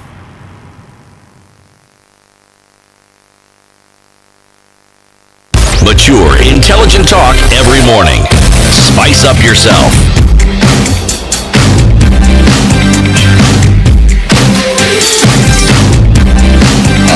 Mornings done right. 20 minutes to 9. We'll continue the conversation into the next hour, and also we'd like to hear from you as well. What's happening around the country and across the country, cases that you've heard of. We have with us in the studio Natasha Wairimongede. She is a student who finished her Form 4 last year at Class 8. Sorry, yes. Yeah. Class 8 at Edelville Primary School, and has been admitted to join the Embakasi Girls Secondary School. But she's here because the mother, Winnie Ngatia, has not been able to raise school fees. We have Dr. Emmanuel Manyasa, Executive Director at Usawa Agenda, and we're talking about this and many other cases and trying to understand, so what's happening and what should be the way forward? How should we address this? Natasha, just speaking to you, as you were going through primary school, of course, with your mom, single mother, how was your experience through primary school? My experience is in primary school, actually it was not that hard, but it was kind of hard because also there was some fees to pay and sometimes we were being chased out. But finally I made it. Yeah. So in the moments when you'd be chased, what would it be for? What was the money required in primary school? There was the tuition fees that we had to pay 1,500 per term. But by God's grace, my mom made it to pay the fees. Yeah. Okay. In which part of Nairobi is your school? John Home Jacaranda. And Edelville is it a public school or private school? Yeah, it's a public school. Okay. And so you're required to pay some money to school. Your mom would continuously keep raising the money. Yeah. Did you ever have a conversation with your school, with your headmaster? Not really. As you're sitting in Standard 8 and they were seeing your performance, what was your index number? 122. As you're sitting in your exam and you're seeing the children are being prepared to join secondary school, was there any conversation about your future, advice on the school that you are selecting, talk about how will you be able to pay the school fees? No, not actually. No. When you did this is the thing, when you were about to do KCPE, maybe a few months before that, did the teachers come around with selection for school for you? No. Did you select a school that said, like, after the exams, these are the schools that I want to go to? Yeah, you did that, yeah. Right? And there are some questions they ask you on that form, isn't it? Right? That form that you fill, which your teacher comes to you with, there are some questions you answer. Did anybody ever ask you about how school fees would be paid when you're going to high school? No. No? Okay. When you were not able to pay fees, when mom was not able to pay fees when you were at Edelville, did anybody come into contact with you? Your head teacher at school? Area chief? No. Anybody like that? Did you ever have any conversations with anybody? No. So they did not know about your case? Yeah. Okay. Did you get a leaving certificate from Edelville? Yeah. Yes? Yeah, I did you read it? Yeah. What did it say? So you know how they put your scores from KCPE on that letter, and then down below they talk about how you performed in school. Did they write anything about how she has left the school, whether she had any arrears or anything like that? Did they? No. They didn't? Okay. It's important that we know some of these things, because what it does is that it allows us to know who had information or who has information. Because Bonamanyasa, right now we are hearing from the Education Ministry that they are looking for these children, right? But they have the information. A leaving certificate from school requires that there are certain bits of information on that certificate speaking to the status of that child, speaking to how they left school and how their education had been over the years. And so what am I speaking to at this point? So there are certain gaps that we've just allowed to grow larger and larger over the years. Today, again, the ministry is calling on Ngaos, is calling on chiefs, is calling on so many people to come and get information, which they already should have. At the onset of this process, all of these people, whether at the community level, education officer level, ministry level, even at the schools, should have this information, should be clear.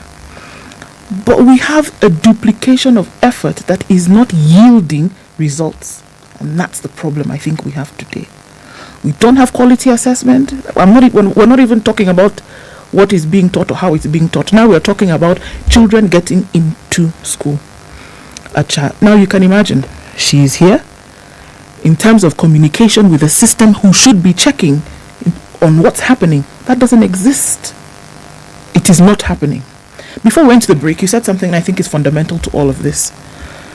There is enough money, there are enough resources in this country that have already been applied to education. It is sufficient to send the school-going children in this country to school without them having to go through this burden. It is there. But we're dealing with a mismanagement problem. We're dealing with a non-prioritizing issue. And more often than not, we're dealing with a bad manners issue. That we just can't seem to do it, not because we are unable, but we are just not willing. There is no reason why the 22,000 shillings, for example, that is given as capitation for high school is reduced by 5,000 shillings. 17,000 shillings is now what goes to school. And if that, it doesn't even go. The CS the other day said, these children should just go. Let them just go. Kind of like what you're saying. Let them go. Why? And maybe now I see it maybe a little bit clearer. Because there is already money that has been allocated for these children to go to school. It's been budgeted for. It has been released. Let them go to school. And then can we see how we can figure out the rest on the way? But why are we not able to manage 600 billion shillings every year that is going towards education? And we have 130,000 children out of school. A tenth of the children who sat the exam are at home. And the majority of them are at home because they can't afford it. It is pitiful, it is unacceptable, and like the baby who is weaning on the back, we have to talk about it. We have to cry out about it over and over and over again until it changes. But the school leaving certificate is actually issued by the Republic of Kenya, the Ministry of Education, Science and Technology. So, what does it read? It reads, this is to certify that, then the name, this is Natasha Warimu, admission number 13894, meaning they know who you are, they've assigned a number to you. Okay? Date of birth, when you enrolled, when you left the school, having satisfactorily completed the approved course for Standard 8. Head teacher's report on the pupil's academic ability. This one I usually like very much. Very good. Students' conduct. Very good. Telling you a great deal. Students' participation in co-curricular activities, active in music and drama. Then the pupil's signature, head teacher's signature, official school stamp. Then they tell you this certificate was issued without any erasure or alteration whatsoever. Bona fide document. So, the government has issued that document. So they know who Natasha Wairimu is. They know. Okay. So they know the child. What part of the system, Emmanuel, should know the social status of the child? What part of the system should identify that this child will be needy, this child is extremely needy, and when it comes to support, that these ones should have the priority? Remember, this should go all the way to university, because this is the new university funding model as well. That the needy, the extremely needy shall be identified and they'll be supported through even to university. So what part of the system should know this? You know, the government has an obligation to implement free and compulsory basic education. The Ministry of Education can only implement the free component because it manages the resources that go into paying for that education. Actually, the term free education is itself an oxymoron. Anything that has value cannot be free. It's paid for, but in this case, it's paid for by the taxpayer.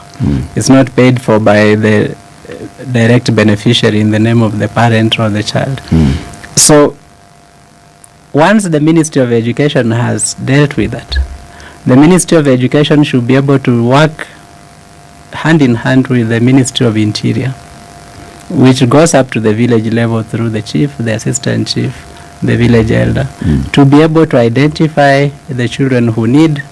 And this identification should not be happening after KCPE. Nope. This should be known much earlier, because parents live in these places, they are known by their local administrators, and the process of identifying them and starting to inform the Ministry of Education and inform other philanthropists in the sector should be happening prior to results. Why? Because we are not in the era where we used to wait for those who have passed to join secondary school. We are in the era of 100% transition, so every child should be planned for their transition.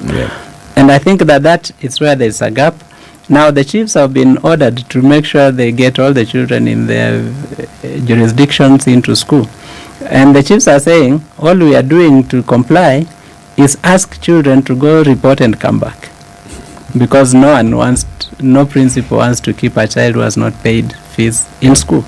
And principals don't take instructions from chiefs. And they take instructions from the Ministry of Education. So the chiefs are saying, to avoid being blamed, we walk around the village, we say we have identified this many children, we know which school they have been called to, we have made sure they've gone. Now whether they come back, that is a different story. And soon you hear that we have moved all the 130,000 children and they have joined school because they kind of have reported. And I am surprised actually when government tells us it's looking for these children. In the last KCSE results, we had 48,000 E's. Most of these E's are in our day schools, sub-county schools. Why? These children were hardly in school for most of last year. If you travel around this country, you saw children on the road every day. Coming back home, they've been sent away for fees. I have teachers who teach in some of these small schools, and they tell you, for the whole term, you never teach the same children. This week you have one set, the others are at home for fees. Next week, those who are at home have come back, those who are in school have been sent away. So you just never teach the whole class together. And so you don't know what to teach.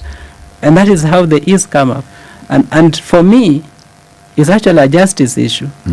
You rather even leave that child to go and learn some art craft to do, rather than detain them in a school where they are hardly present when lessons are being offered, waste their 4 years and get an E, after which they qualify for artisan courses they had qualified for after class 8. Because you don't qualify 4 years ago. Yes, they qualify to do what they should have done 4 years ago. And you have made the parents sell assets and put whatever money they had in that school. Because we have children being sent away for as little as 5,000 shillings when the parent has sold whatever they had and they have given the school. And they have nothing more to sell. And the child is still at home. Some of those 130,000 children are at home, and yet their parents have parted with whatever they have and taken to school. They already don't have any more money. Emmanuel, something always bothers me. This trend of sending children home for fees, how did it begin, and when it began, what purpose was it supposed to serve? I think it stems from the assumption that children belong to parents. And so if the parent is being uncooperative and not paying what the school wants the parent to pay, then you send away the child. But there are very many children who come from homes where either the parents are totally unable or the parents don't care. We have those kinds of parents. who actually don't care. And for them, if you send away the child, that is even better. They will send that child to the farm, they will send them to do some other errands. So we have those kinds of challenges. And I think the problem that we need to confront is who owes children their right to education. Is it the parent? Is it the government? And I have said the government is the custodian of that right, because the government is the custodian of all our constitutional rights. And because this is a constitutional right, we should be asking the government to be the leading actor in making sure that all children are in school. Every other actor should be whipped into line to play their role. Yeah. The school managers, the parents, the philanthropists who are spending money, and more importantly, the public money that is put in scholarships. There is a lot of public money in scholarships. Money for MCA, money for women rep, money for governor, money for MP. Money for the ministry. We asked the Presidential Working Party to put this into a consolidated fund. They made a recommendation that is fairly feeble because it didn't go as far as we wanted it. What was the recommendation? The recommendation is that we put all the money that is in scholarships in this country in one basket. Let us agree that Jomo Kenyatta Foundation, which has been giving scholarships for more than 60 years in this country, has the requisite experience and knowledge to manage such a fund. Let us put all the money in that foundation, then create devolved structures that are not necessarily guzzling entities, because we can also create devolved structures which become eat up 40% guzzlers of the same funds and then eat 60% of what was supposed to go to scholarships.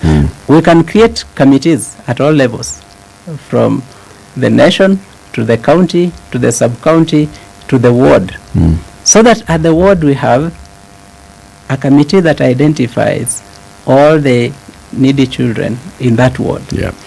When we say this year we have raised 70 billion for scholarships, then we be open and say Nairobi has been given 1 billion out of this 70.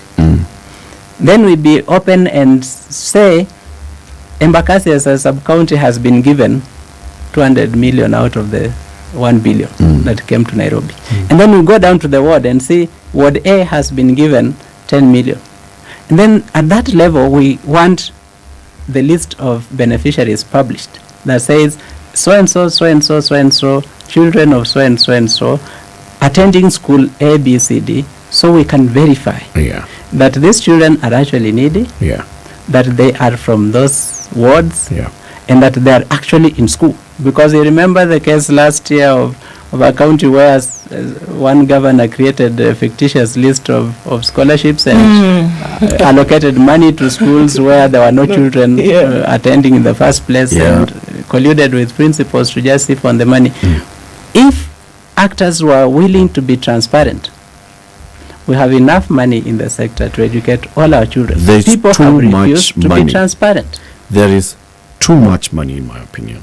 Even just looking at those that are coming from the public coffers, around 30 billion shillings per constituency in the CDF is earmarked for education, right?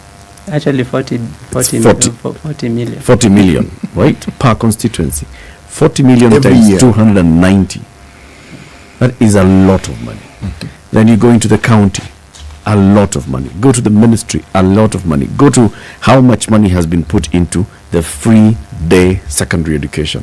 Again, a lot of money.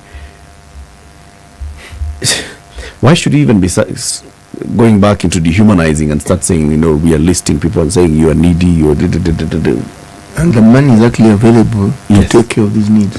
Let's go into the news, Emmanuel. We come back and continue this conversation. Emmanuel Manyasa, Dr. Emmanuel Manyasa is the Executive Director of Usawa Agenda. He's our guest. Natasha is our guest as well. She is a student who's been admitted to the Embakasi Girls Secondary School, but she has not reported because school fees. And we are very grateful to people who are contributing for her on our YouTube stream. We'll be telling you how much has been contributed so far for Natasha Weri Mungede. through her mother, Winnie Ngatia, who's also with us in the studio. It's 9 a.m. Good morning.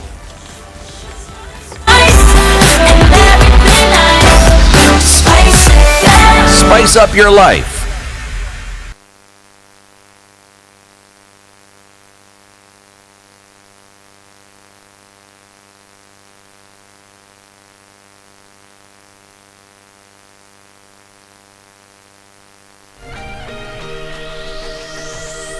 Good morning, this is the News Wire. I'm Leah Ubaga.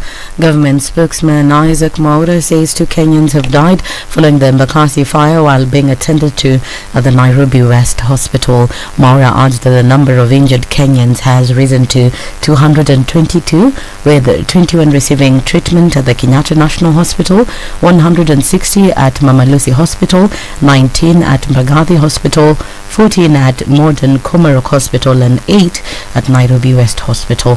He adds that investigations revealed that a lorry that was loaded with gas exploded, igniting a huge ball of fire that spread widely, burning down the Oriental godown.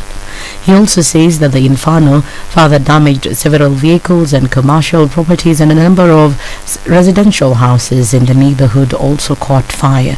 The 7 comes as witnesses have narrated the events of the tragedy. Penye nilikuwa nimekaa nikaona azin dunia imegeuka, so mimi nilichukulia ni kama kawaida, azin kumelipuka tu kama earthquake. Kuangalia nikapata si kawaida kidogo, nikapata watu wanatoka huko wametoka Ngozi kwenda kuangalia, nikakuta nyumba zimechomeka. Hapo ndio nikagundua ni kubaya. Watu wetu wameathirika, wengine wamekufa na wengine wameathirika na moto imewachoma. Sasa ni uchungu, ni majonzi mengi. Ingekuwa ni vizuri serikali wangeangalia vitu kama hizi zikiwa hatari karibu na penye watu wanaishi, wangekuwa wanazitengea mahali pengine kando, na ambapo hawa watu wote vile wanafanyika hivyo, wengine hatujui kama watapatikana ama itakuwa ni jivu. Mimi nilikuwa nalala saa 5:25 ndio nilisikia bomu ya kwanza, tukatoka kwa nyumba. Kutoka nje tukapata watu, moto ni kila pahali. Sasa ile nilirudi kwa nyumba kutoa vitu, kutoka tu hivi moto wa pili naye tena ikanipata kwa barabara, kaanguka chini ilikuwa moto, jundi moto. Meanwhile, Nairobi woman representative Esther Basaris has appealed to Kenyans of goodwill to come out and donate blood and save the lives of the Embakasi blast survivors. Basaris says Kenyans wishing to donate blood can do so at various facilities where they are admitted. She adds that more than 300 factory workers and residents were affected in the tragedy. Public Service CS Moses Kuria will today reveal details on the much anticipated National Youth Service recruitment. The CS said that all the 1,450 wards will have a share of the recruitment, and a number of recruits assigned to each ward. Sending a word to the MCS, the CS has urged them to make sure that it is their responsibility that they get their rightful share of recruits at the sub-county recruitment center. And education experts in Trans Nzoia County have launched a book that will assist parents and institutions deal with cases of dispute. Author Wakasiaka Mwichabe said that the guide is based on good leadership, resource management, administration, among other good teaching skills. Many teachers go to class with textbooks, which is wrong, and that is why students fail to get their best. In this book, we have showed the teachers what the KICD syllabus is, that is for skimming and lesson planning. Then the next syllabus for lesson note making, because it has Bloom's taxonomy, the cognitive levels of learning. Tuliona mwalimu mkuu anamfukuza. Kitabu hiki kitawasaidia jinsi ya kufanya kazi na stakeholders wote kupitia strategic plan, management na allocation of resources, ili kukiwa mazuri wote wana celebrate. Kiwa hakujaenda hivyo wanajua ni kwa nini. The co-author, who's a psychologist, Karen Ojimbo, has said that the guide will also address the problem of drug use and improve school results. Wengi wa wanafunzi wako kwa mihadarati. Hiki kitabu kitakuwa mwanga. Tunajua mihadarati inaathiri jinsi mtu anafikiria, inaathiri hisia za mtu, inaathiri tabia za mtu. Na tabia kwanza ambayo kila mtu huona, performance ikienda chini. So ni mwalimu ama mzazi aende deep kidogo, ajue ni nini inasababisha mabadiliko ya mienendo. Je, ni trauma, ni mambo na ya nyumbani, self esteem, mambo ni mengi. Lakini sasa kwa hiki kitabu, kwa sababu tunaangalia mihadarati, itamsaidia mwalimu kujua mwanafunzi mwanafunzi huyu anahitaji usaidizi, ila ambie mzazi wake ajue jinsi atamsaidia, ama kama shule wako na hiyo department ya counseling and guidance, wane jinsi watasaidia wanafunzi wao. That's the news wire. I'm Lea Obaga.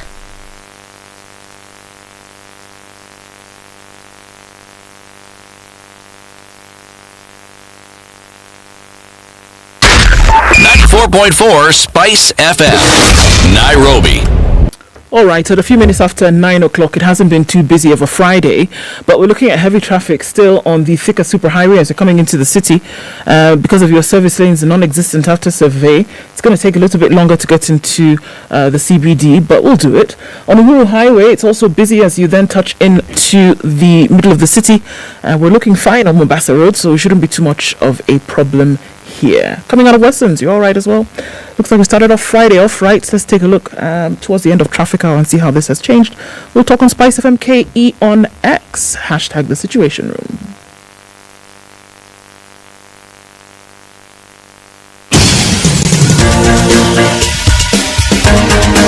This is The Situation Room, the home of hard-hitting political commentary and penetrating insights about the state of the nation. This is a talk radio experience like no other. The Situation Room, a place for hard truths, debates, and elevated conversations. The Situation Room, witty, political, engaging, deep, controversial. In the room we have C.T. Muga, researcher, academic, seasoned political observer, a fountain of wisdom in these politically uncertain times. Ndu Oko, Nigerian by birth, Kenyan by choice, communications expert, Pan-Africanist, a truth seeker and believer in people power, and Eric Latin, agent provocateur, the man in the chair, seasoned journalist, news hound, a man who believes in punching up, not down. This is The Situation Room. We're on to the final hour of only way to start your day. The second day of February 2024. How are you doing? Thank you very much for choosing Spice FM as the way to start your morning. On Spice FM, on YouTube and Facebook, our conversation on education continues. Our guests, Natasha Wairimo Ngede, is still here in the studio with her mother, Winnie Ngatia. She's been admitted to Embakasi Girls Secondary School. 3 weeks down the road, she hasn't reported. Why? Because the mother is unable to raise the school fees. How much is required? Term 1, just for boarders, 22,393 is the school fees. And then there's all those other extras. You need to get uniform, you need to get shoes, you need to get X number of pairs of shoes and books and beddings and the mattress and mosquito nets and all. And it all comes to an average of about 80,000 shillings. People on YouTube, on our YouTube stream, have been very, very good so far this morning. We put our the mom's number on the YouTube stream so far, raised about 39,689 in the last 30 minutes towards this. We'll be talking to her shortly. First, let's get an update of what's been happening overnight. There was a major disaster at Mradi in Embakasi. An explosion, a gas explosion that affected very, very many people. And one of those who've been responding to this is the GSU, G4S, the KDF officers, Red Cross, and being coordinated by the Nairobi City County Government. The Chief Officer in charge of disaster management in the Nairobi City County Government, Bramwell Simiyu, joins us now on the line. Hello, Bramwell. Yeah, good morning, Eric. Good morning to you, and thank you very much for speaking to us this morning. Please just give us a quick update of what has happened overnight and where we are at present. Yeah, thank you very much, Eric. As you correctly mentioned, last night we had a major fire incident at the Muradi area in Embakasi East, just in the neighborhood of the Nyayo estate area. We received a distress call at around 11:45 that a fire suspected to have been caused by a gas cylinder had engulfed the area. And we were able to quickly mobilize our firefighters, and we were on the scene by about midnight. We were able to mobilize 5 engines to respond.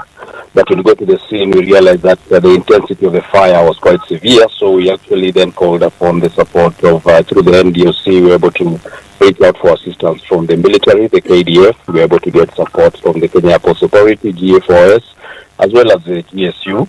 And we were, fought the fire. Like I mentioned, it started off from a suspected gas yard. And given that nature, it meant that, this was fairly high risk. But we were able to quickly surround the fire and contain it to the best of our ability. In the course of that fire, one of a gas cylinder was held about another 300 meters and landed in a factory known as Oriental Textile Mills, which also then caught fire. This is just right behind the Quick Mart in the Embakasi area.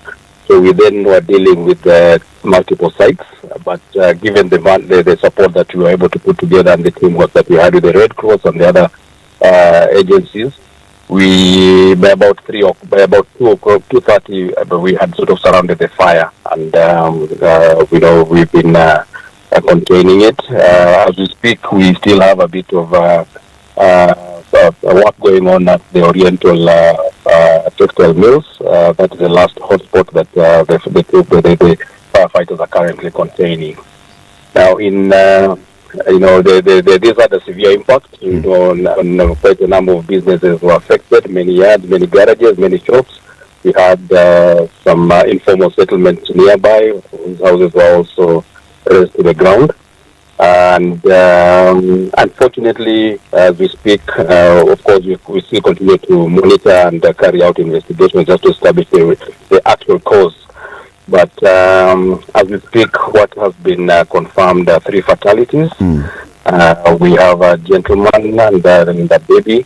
But I think in the heat of the moment when the fire, I think, was spreading, because the informal settlement was a bit of a stampede, and we suspect that there's a gentleman who was found who appears to have been a victim of the stampede. So we have the 3 fatalities. We have slightly below 300 injured people who have been admitted to various hospitals, including Kenyatta, Mama Lucy Mbagari, KU, Komarok, and a number of other, Nairobi West Radiant and Nairobi Hospital. So as we speak, we are still on the scene.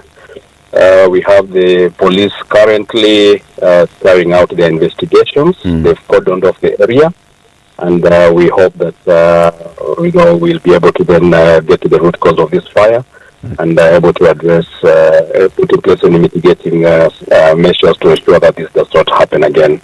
Brian, let me ask you, as you continue with these updates, what kind of coordination is being done to account for the people who may have, one, been working at night in any of these business premises, and 2, those who are resident in that area? Well, how are you accounting for them? Yes, we have a command center that has been set up that involves the police. We have the OCPD. We also have the Red Cross and ourselves. We have our disaster management team, which is working with the Red Cross to actually carry out an audit of those that have been affected and do a bit of contact tracing for those that have been displaced. We have a consignment of food and non-food items that have been brought that on site. But as I mentioned, as we speak right now, the police have actually cordoned off the area, and the crime scene unit is actually processing the site. So we sort of stood down until they complete that process. Once that is done, we will get a full list, hopefully, of all those people that have been affected, especially in the low settlement areas, and from the proprietors and the operators of the businesses in this area will be able then to establish the full extent of the damage, I think, in the course of a day. It's work in progress. We spoke earlier to some of the affected residents, and some of them were saying that they have not been able to trace their family members. As the incident happened, of course, everybody was running. Some have said they have not been able to be in touch with their children, with their wives, with their spouses, with their family and friends. Where should they report? We're on the scene. As I mentioned, we have a command center that has been set up. We're also working with the Red Cross to set up a help desk. Once the police are done with processing the site, I think we should be able then to open it up to those that have been affected to come and report, so that we're able to document all those that are missing, and you can start the contact tracing. We'll be able to just go through the site. It's fairly expansive, so it will take a bit of time just to go through the rubble, to go through the debris and the other areas. But like I mentioned, given that it's a highly sensitive area, that some of the businesses are actually dealing with the gas cylinders, we are proceeding with caution, given that any slight mistake can actually reignite the fire. So we are proceeding cautiously, but like I mentioned, we'll set up a help desk together with the Red Cross and our disaster management team, just to be able to offer any assistance we can to the affected families and those that have been, displaced. Bonasimu, how far does this assistance go? Because obviously, destruction that took place for a lot of people means that they cannot sleep in their homes. They didn't last night. Obviously, tonight they will not be able to. And I guess part of disaster management goes towards making sure that folks are taken care of. Yep. How far does that reach from the county? Well, I think the first step really to establish and profile all those that have been affected and be able to determine their specific needs. These will range from, of course, immediate needs for shelter for those that whose houses have been razed. We're also looking at providing some food and non-food support as well as medical support. But more importantly, we're also working together with the Red Cross to provide some psychosocial support for the trauma that has been caused. So it's not a one agency effort. We're trying to consolidate what we all have, but this is actually based on the assessment, what we call the post-disaster needs assessment, that is will be carried out immediately. The police are done with the processing of the scene, which, like I've mentioned, is fairly expansive. Yeah. So this may take a little time, and hopefully the next couple of hours, maybe by midday 1 o'clock, will then be in a position to really then, from a humanitarian perspective, and be able to open up the help desk and meet to the local leaders and the citizens, just to be able to establish the full extent and the nature and type of support that we can provide. Bromwell Simiyu, Chief Officer, Disaster Management at the Nairobi City County Government, thank you very much for speaking to us. Asante sana, thank you. Asante. We'll be giving you more updates as we get them through the show in the next 40 or so minutes. A conversation with Winningatia, Natasha, and Dr. Emmanuel Manyasa continues. Ndu. Yes. EcoBank is a Pan-African bank, and they say a better way, a better Africa. A better way, a better Africa. And what's that better way? It's 35 African countries whereby this bank has presence. It's 14,000 members of staff across the world, plus 4 countries out of Africa, making seamless transactions, making the banking experience that much better for African countries to come together and really then be able to transact when it comes to your business and your other financial responsibilities. And it's also the wealth of support that's thrown behind the tournament in the AFCON that's currently taking place into the quarters this weekend. And EcoBank says it's a better you, it's a better me, it's a better Africa. Very, very good. Also reminding you about Keringet, who say own your richness with the kind of water that they have bottled at source. This is good mineral water. When we call it natural mineral water, that's what exactly they mean. It's natural mineral water because it comes filtered through the natural rock, the richness of Kenya's earth, and then it's bottled at source. When you take it, you take the mineral. City, please remind us of the day's proverb. Yes, today's proverb. This is our final proverb from the African country of Zimbabwe. Right. A weaning baby that does not cry loud will die on the mother's back. A weaning baby that does not cry loud will die on the mother's back. All right. We continue. Like Ndu said, we are crying loud this morning because there's a broken system in the education sector. Something that is making very many people not be able to attend school. Even those that end up attending school not be able to get a quality education because of the nature of it. Just one part of it, funding, has affected very many. One of them is Natasha. Natasha Werimungede was a student at Edelville Primary School. She scored 350 marks.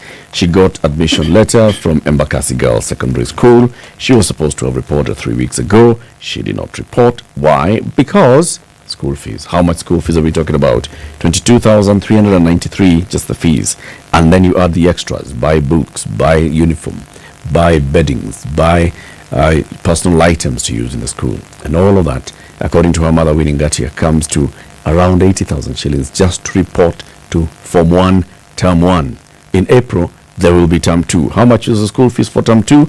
16,757. Term 3, 7,385. In total, just the fees alone is 46,535 for 1 year. And that is Form 1. So there is still a lot that's needed for her to go to school. Many people have been responding to this, and we thank you very much. And the number that we've posted on our YouTube, you can read the number and do. The number is, so here it is, 011-255-040. 011-255-0. So let me read that again. 011-255-040. 011-255-040. All right. Support has been coming in by the close of the last hour. You had sent some 39,689 into that number. Winnie will tell us how much she's received so far shortly as the conversation continues. Please pass the mic closer to Natasha City. Dr. Manyasa, this, as we say, and you're saying there's been a recommendation that was given to the Presidential Working Party on Education Reform specifically to address this issue of bursaries. It was not passed on the way it had been said, but still there's a lot of money that is put into the education system. From the national budget directly into education, 600 plus billion shillings. From the national government CDF, again, over 11 billion shillings. From counties, some billions of shillings. Well-wishers, billions of shillings. Parents themselves paying billions of shillings. And yet, we have what we have in our system. We have a complete imbalance and injustice. Day secondary schools are not the same as boarding schools called county schools. They're not the same as the schools called extra county schools. They are definitely nowhere close to being the same as those schools that are called national schools. So when a child scores 399 and is admitted to Maseno school, and the parent cannot raise that money, and people in the village say, si uende tu kwa hii shule hapa si unaweza, and the child is like, surely I was to go to Maseno. Why should I go here? Why is that child saying, I do not want to go to this one, I want to go to Maseno? It's because they know the quality of education they're likely to get at Maseno versus the quality of education that they can see being offered at the local day secondary school. Complete inequity in our system, Dr. Munyasa. Yeah, we have a very unjust, especially secondary school system. Very unjust in the sense that we inherited this colonial structuring of schools, and at that point the intention was to just allow a few national schools that will then create the elite who will take over from the colonial regime when the colonial regime is leaving. And many years after independence, and even after commitment in our constitution and committing to global 2030 goals of ensuring every child has equitable access to quality education, we have never taken time to improve the smaller schools and make them equal, or at least close to the bigger schools, so that if you attend, and I have had a lot of stories, people saying, oh, why are parents insisting that their children should go to these big schools? Most of the people saying that have their children in big schools already, because the reason is obvious. The big schools is where children are excelling, and the reason they excel is not because children who go there are smarter. It's just because the children who go there enjoy more benefits, more learning facilities, more experienced teachers and in good numbers, more ambient learning environment than their colleagues who go to these schools. People have said, to lower the cost of education, let's make all schools day. And again, the people saying that are in Nairobi. They can drop their child to school in their car, bring the child back home in the evening. The child has a study room in the house where they can be able to study, so their education will be fine. Yeah. You have children in our informal settlements, and you know some of the living conditions in our informal settlements. Do you want a child to commute to those environments? We have children in our rural areas where parents are having to rent a place near the school because this child is commuting, but actually the commute is too much. So the child has a rented place. A 13, 14-year-old. At 13, and some of those children are cohabiting with each other. Sorry. I am telling you, because... Are we talking about something that is real? Those now? facts are out there. We have children rented for small rooms in markets near the school so that they can commute to the school. Because we just talk of day school and we assume every child lives 5 minutes away from a school. Very many of them don't. Last year, I was traveling to Marsabit and I left Nairobi very early in the morning. And around Kerugoya, I am meeting girls on the road at 5 in the morning in school uniform, trying to ask for lifts from strangers. 5 a.m. It is still dark. And they are trying to ask for lifts from people they don't know, because they try to flag me down in different spots along the road. And I asked myself, okay, do they know who I am? Is this what they do every day? How safe are they while at it? Because what if they're picked up here by some sex predator? What happens to them? This is what they go through every day as we talk about let them commute. So I think that the problem is with our elite and our elite, both in government and out of government. Yeah. We offer prescriptions that we are not ready to take ourselves, or prescriptions that will work for us that are totally inconsiderate of other people's realities.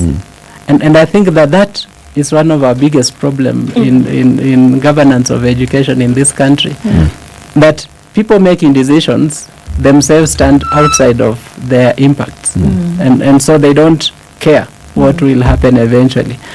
If we considered the fact that we have committed to every child in this country that will give them quality education, and if we consider that it is in the interest of the nation to give every child the best quality education possible, that is how China developed, gave every child the best quality education so that you can harness their contribution to the country's development. If we consider, and this year's theme on World Education Day was learning for peace. If we consider that educating children in circumstances that generate grievances does not augur well for sustainable peace, we would start to invest in the small schools and make them worthy the name. We have so much capacity in our smaller schools that is underutilized because children don't want to go there. They are justified not to want to go there, because why should you go to enroll in a school that has for 10, 15 years never sent anyone to university? What makes you think you will make it to Never university had from anybody there? score above a C+. A C+? No one in 10, 15 years. What makes you think you will score that? And these schools are unable to get those scores because they don't have enough teachers. They have to employ teachers on boards of management. They receive very minimal capitation from the government. Once they have received minimal capitation, it means they are actually unable to even pay the teachers they have employed on BOM. And when they are unable to pay them, then it means, one, these teachers are demotivated. Two, they keep moving. So you hire today, you train the teacher settles. In 3, 4, 5 months, the teacher leaves, you hire a new one. During that time, curriculum delivery has been disrupted. So And these same children are frequently on the way looking for school fees. So the teachers who are there are frustrated. There's no day you teach all the students in class. You are teaching different groupings of students throughout the term. You don't even know where you have reached in your curriculum, because at any given time, you don't know who you're teaching. You don't know who you are teaching at any given time. Okay. We have things that are just practical, things that we can be able to address. Let's continue that conversation. But before we go to a break, I want to also talk to Joseph Minor. Joseph Minor is somebody who's also taken onto social media after coming across a case of a young needy boy who's been admitted to Nyeri High, has not reported to Nyeri High School because of school fees. Same. Joseph, good morning. Yes, Rafi. How are you? I'm good. People know me as Chege Majui. Chege Majui. Yes, they know me Chege Majui. All right, Chege. Yes. So, tell us the story of the boy that you are fundraising for. Okay, number one, I want to tell you that the situation on the ground is very different for many parents. And this is not the only kid that have fundraised. Maybe this is the one you came across. I had another kid from Chania Girls, a kid who had passed. Her mother was doing laundry for people in the village. And that kid, because of the lack of school fees, he was going for a house help job in Utawala, maybe. So when I came across that case, I felt like there's something we can do. And we collected the money with the people, and we took that kid to Chania Girls, and we paid the school fees. And it's not an incident like here, Pekeake. This one of the Nyeri High right now, I got a call the whole of this week. And they were telling me in that village, there is that one kid who passed the exam. He got he achieved around 377 marks. And the parents, they have tried everything. And now the kid will not join high school. So when they called me yesterday morning and told me, now can we close the chapter of this boy? I told them just wait.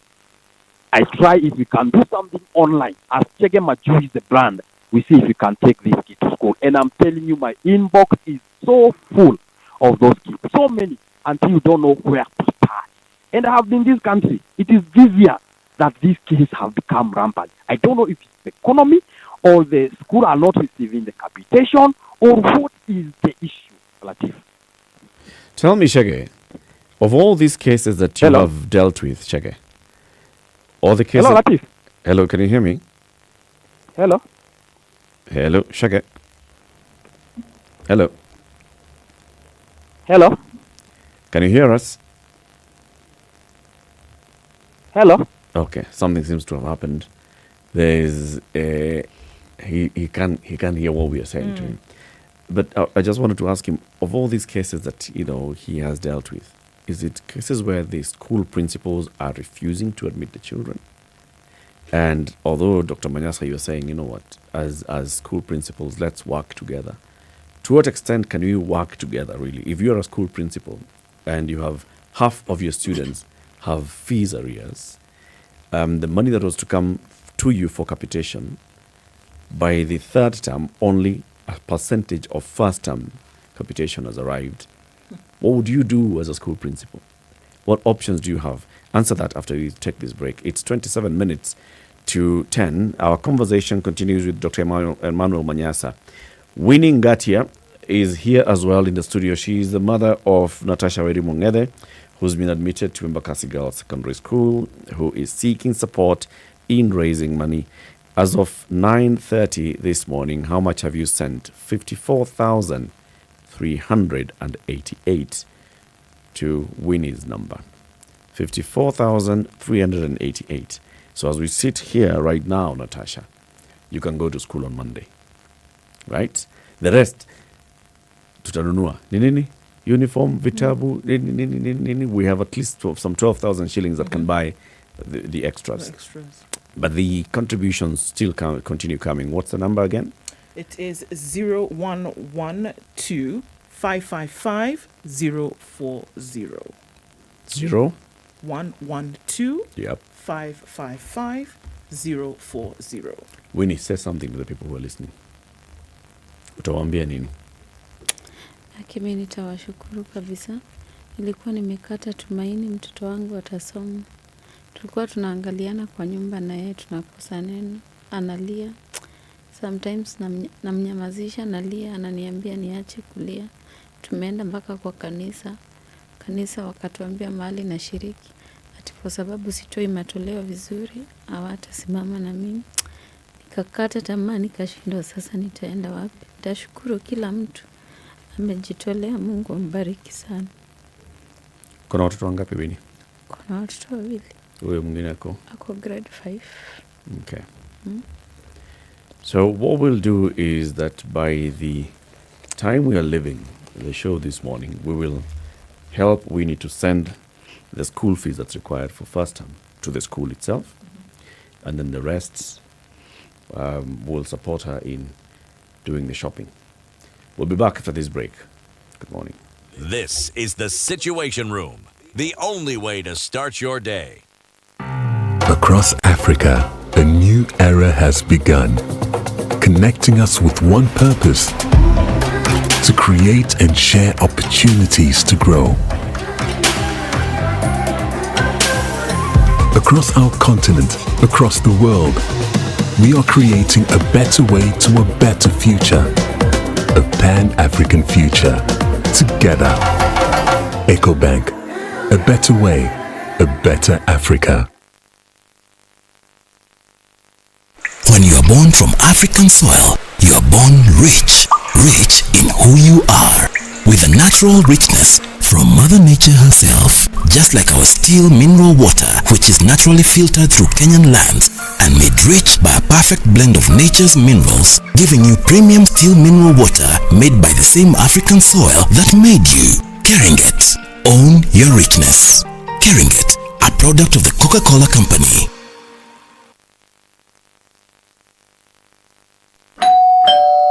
Oh, finally! It's my Standard Courier delivery.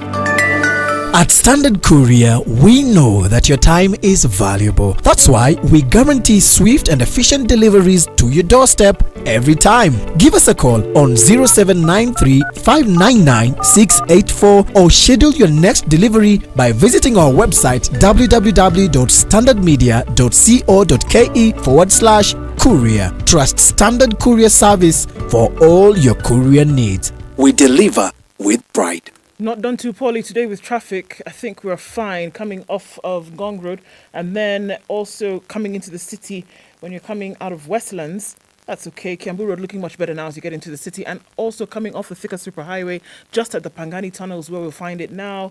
That hold up Uhuru Highway, some traffic as you head out into the city and then out towards Westlands. But coming out of traffic hour, Friday will not be too sticky. We keep talking through the day. SpiceFM KE on X.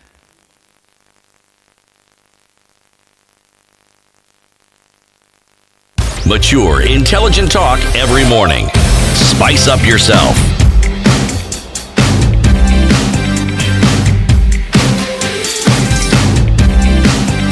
Mornings done right. 94.4 Spice FM, All right, Nairobi. Continues this morning. The plight of very many who are not in school, the plight of our education sector, and what's happening in the school. We are here with Winnie Ngatia, the mother to Natasha, and thank you very much for all the contributions. Our community on SpiceFM, on radio, on YouTube, on Facebook, who are contributing and participating in this particular drive. Asanteni sana. It continues. Just a few minutes ago, we were already at 54,000 counting. It's now at 60. Edna says it's now hit 60. She's monitoring that on the phone. Yep, the target is by the time we leave here, let's do 80 so that we can do everything. Send her to school for first terms, do some shopping, and then we talk about what happens thereafter. You, Daktari, with the Usawa agenda, have also been doing a lot of support for people in the community. There's got to be a way out of this. It cannot be that in 1989, a young Emmanuel Manyasa was facing this. In 2024, a young Natasha is facing this. In 2032, a young somebody will be doing the same. There has got to be a way out. You know, the country called Venezuela, they had similar problems. In fact, theirs was even worse.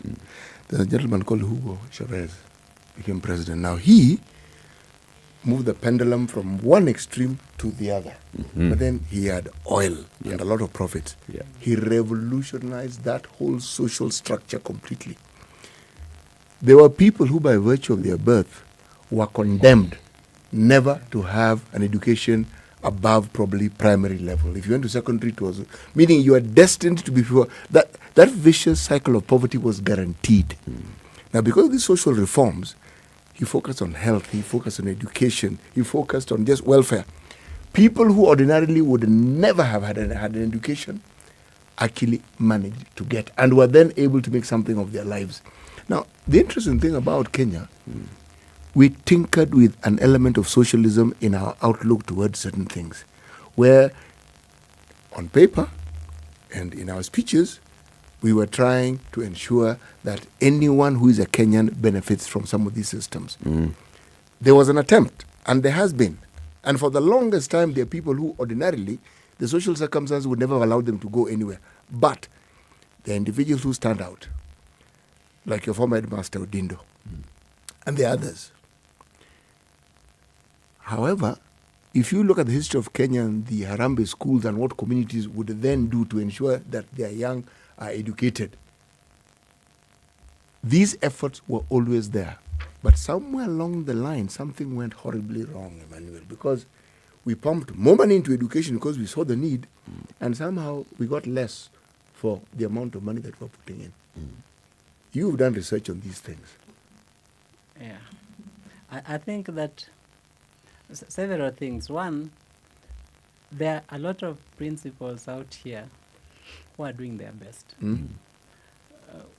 I'll challenge you in the media to find them and spotlight them.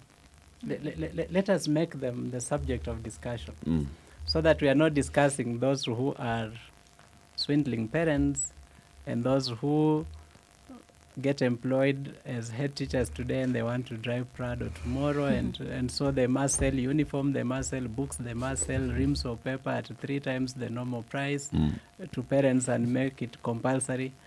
Let us find these very good principals who are making our system work and expose them and make them the role models. I have one I'd like to mention now that you've said it. She's called Mary Hamaro. She's the principal at Bahari Girls in Kilifi County. She is also admitting students, and she has students in her school who come in and they are marked as these ones are needy. They will come in, the parents and guardians and community are mobilizing money for this child. The money will be coming in trickles. And as long as the money comes, we will have the child here. So the principal, Mary Hamaro, says, I do not want this child to think about school fees or money. I want the child to stay in class. And I've assigned a class teacher to be the one who makes sure that every time money comes, the class teacher is in touch with the parent or guardian to say, we have received, it's going on, this is how the child is performing, and we are sending you the reports of the child. And this is one I have witnessed directly because a parent approached me and said that he has a child in this school. The child is going into Form 3 and he's been throughout Form 1 and Form 2. This is how he operates. He approaches people, well-wishers, and says, please support me. Don't even send me money. Send money to the school.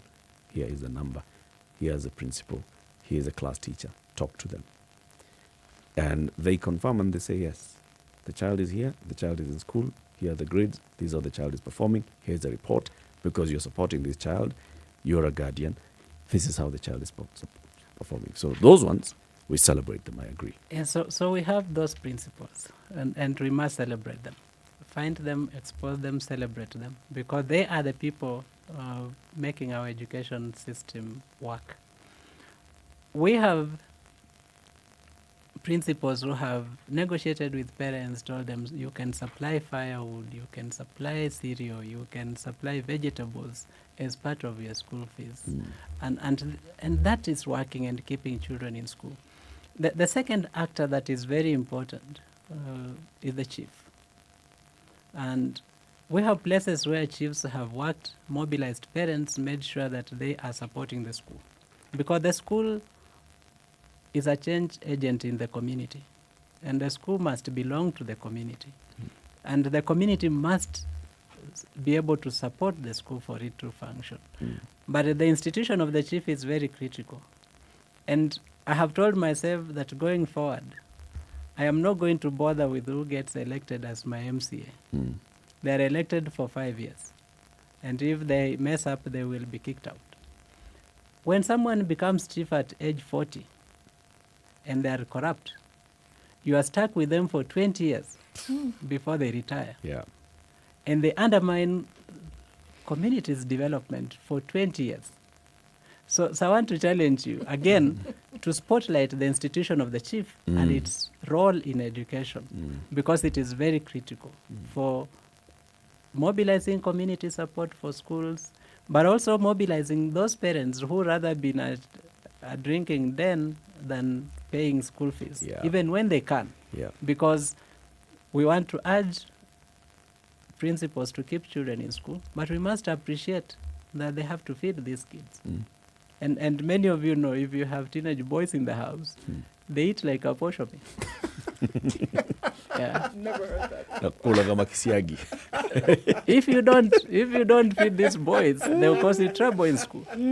So we have to also understand some of the dilemmas the school heads, those genuine school heads who are not seeking to enrich themselves, they want to run the school, are facing when some parents with some level of ability are not playing their part. We are not saying every parent is able, but every parent, there is no parent who can do nothing. They always can do something, and let them try and do that something that they can do. Emmanuel, we had a lady, there were two ladies, but we had one in this studio. Her name is Joyce Hanali Hamala. She is the head teacher of the Kimilili FYM primary school, and Jace is a senior headmistress. What this lady has done, she's like the government. What the government ought to do in terms of putting up structures, all these things that a school should have, she has been a mobilizer. She has ensured that every school she's been into, that school is not changed, it's revolutionized. When you listen to the things she does, it is absolutely fascinating. So as you say correctly, yes, they should be highlighted. And indeed, they are highlighted. We had a DO, what do we call him? SEC. Assistant County Commissioner. Who also, this is not a teacher, but she also ensured that whatever was within her capacity. So you're right. We take off our hats to these Kenyans who are not sitting back and whining and complaining.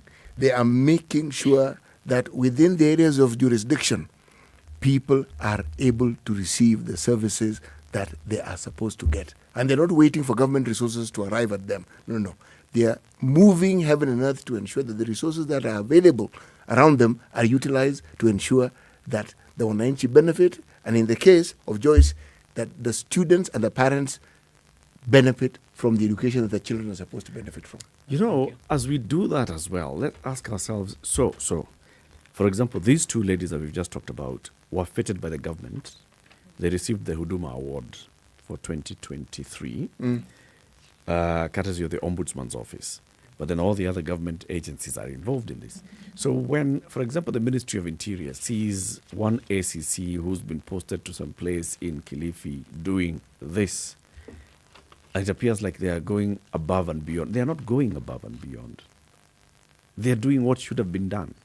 In some cases, they are going above and beyond because somebody somewhere has slackened. And if the ministry is not then looking at saying, so why are the others slackening? We have a problem. If the Ministry of Education is not looking at this school principal and wondering, so she is mobilizing money in the community to support the school. She is building classrooms. Who's failing? She has seniors. She has a director of education at county, at sub-county. She has seniors. What have they been doing? That's their job. She should be focusing on managing this unit and making sure that the curriculum is being delivered. Not thinking about building schools. There's somebody whose job that is. Yes, right? not hers. It's not hers. And it's not just one person either, because for quality assurance, we do have education officers. They exist, or were they scrapped?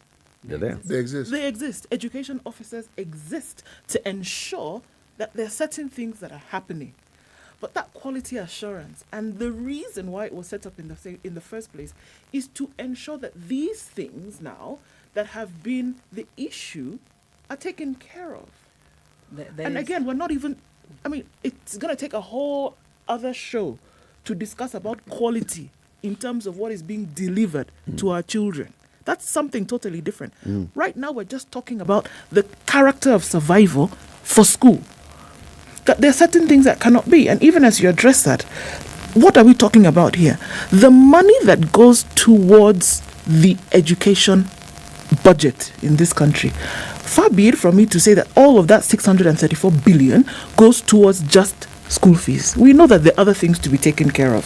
However, a big part of that goes towards capitation, or it should. But we have a year where, like last year, 37% of capitation was not sent. So I have to ask, where did the money go?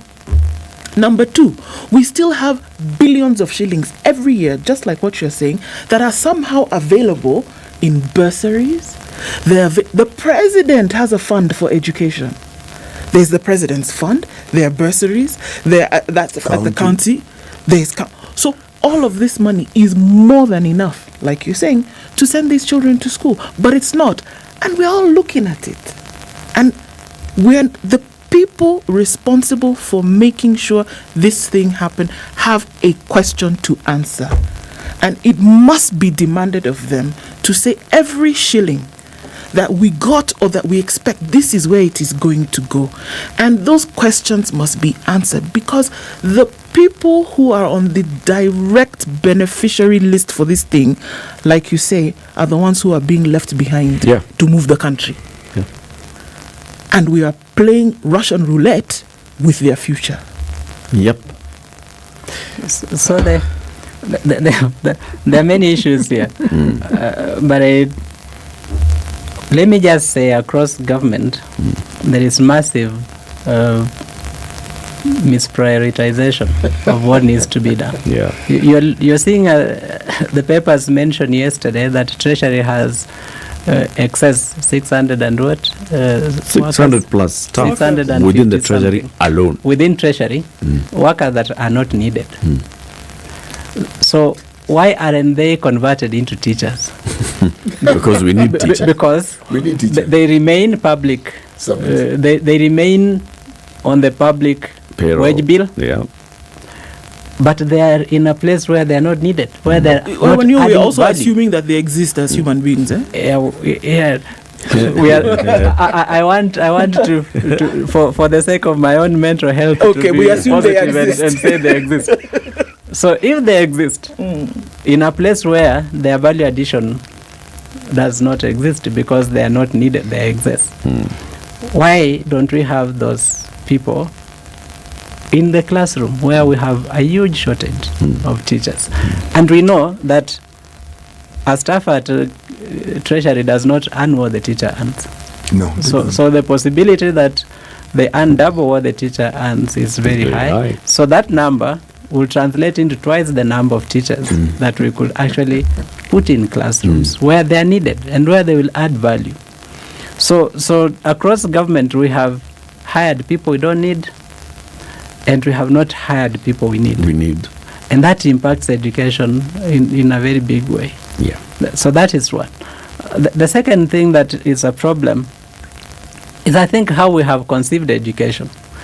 We have conceived education as this process of creating manpower.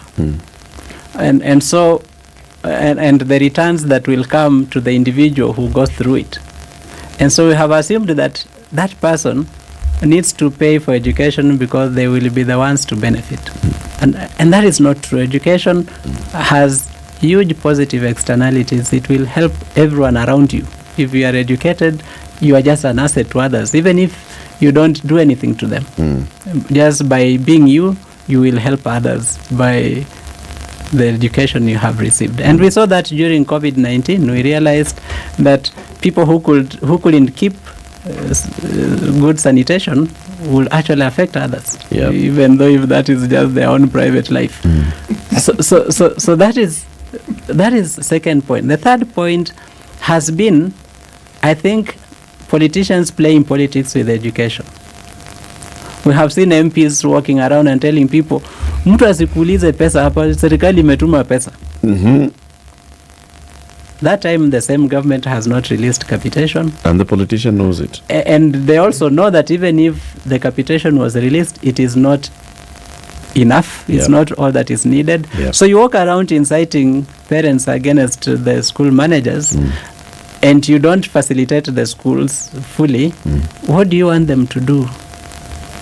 That is a big problem. We need to stop that from going on. Yeah. It's a big one, this one. So far, Edna, how much is it now in the system?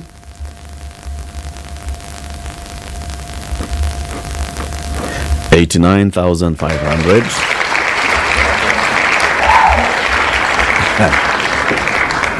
Okay. So from this point on, Natalie, you're going to school. Natasha, you're going to school on Monday, right? Yes. Yeah.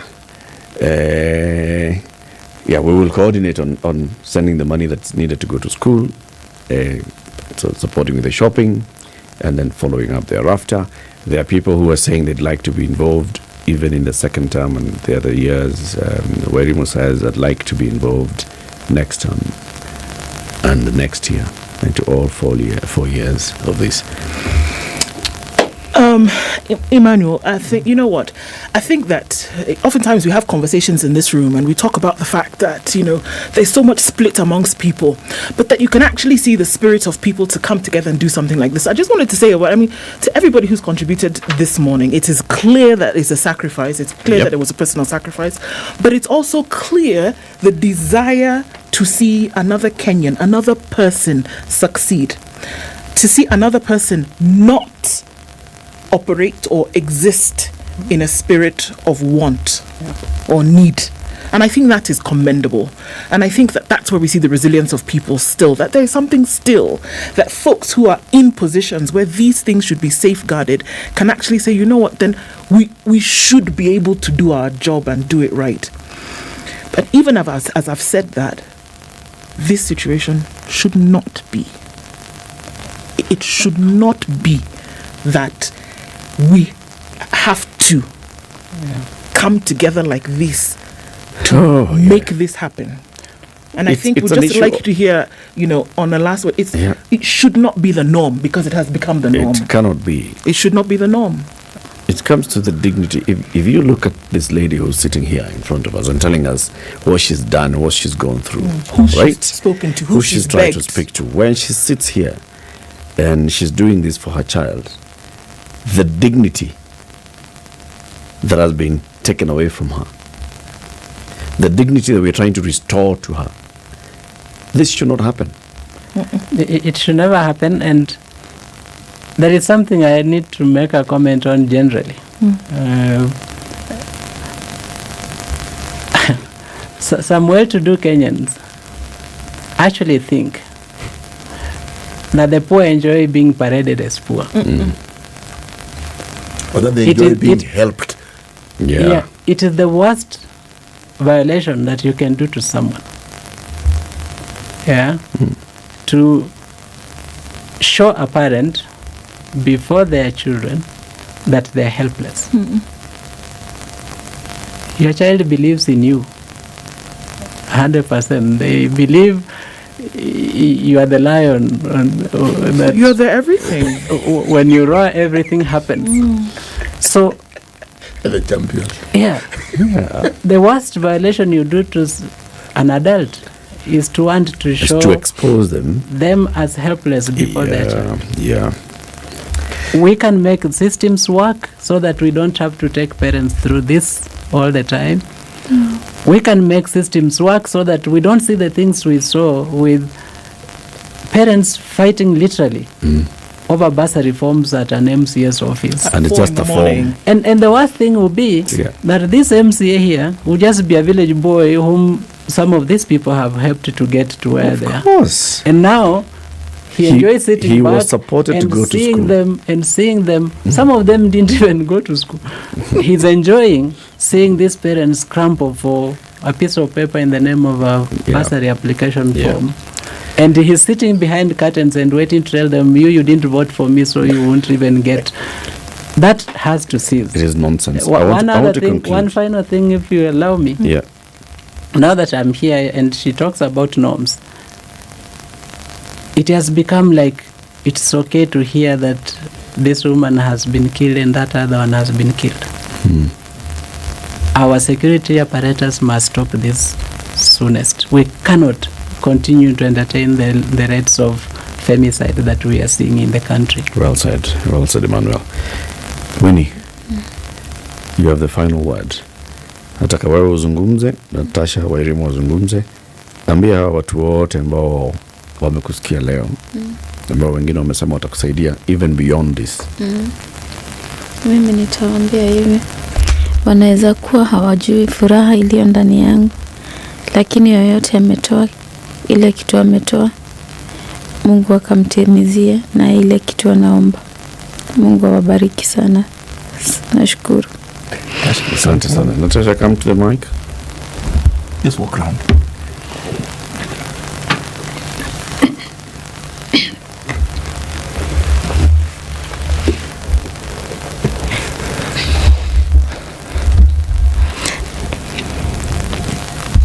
Thanks everybody for your contributions, and I promise you I won't let you down now that I'm going to school. Thanks.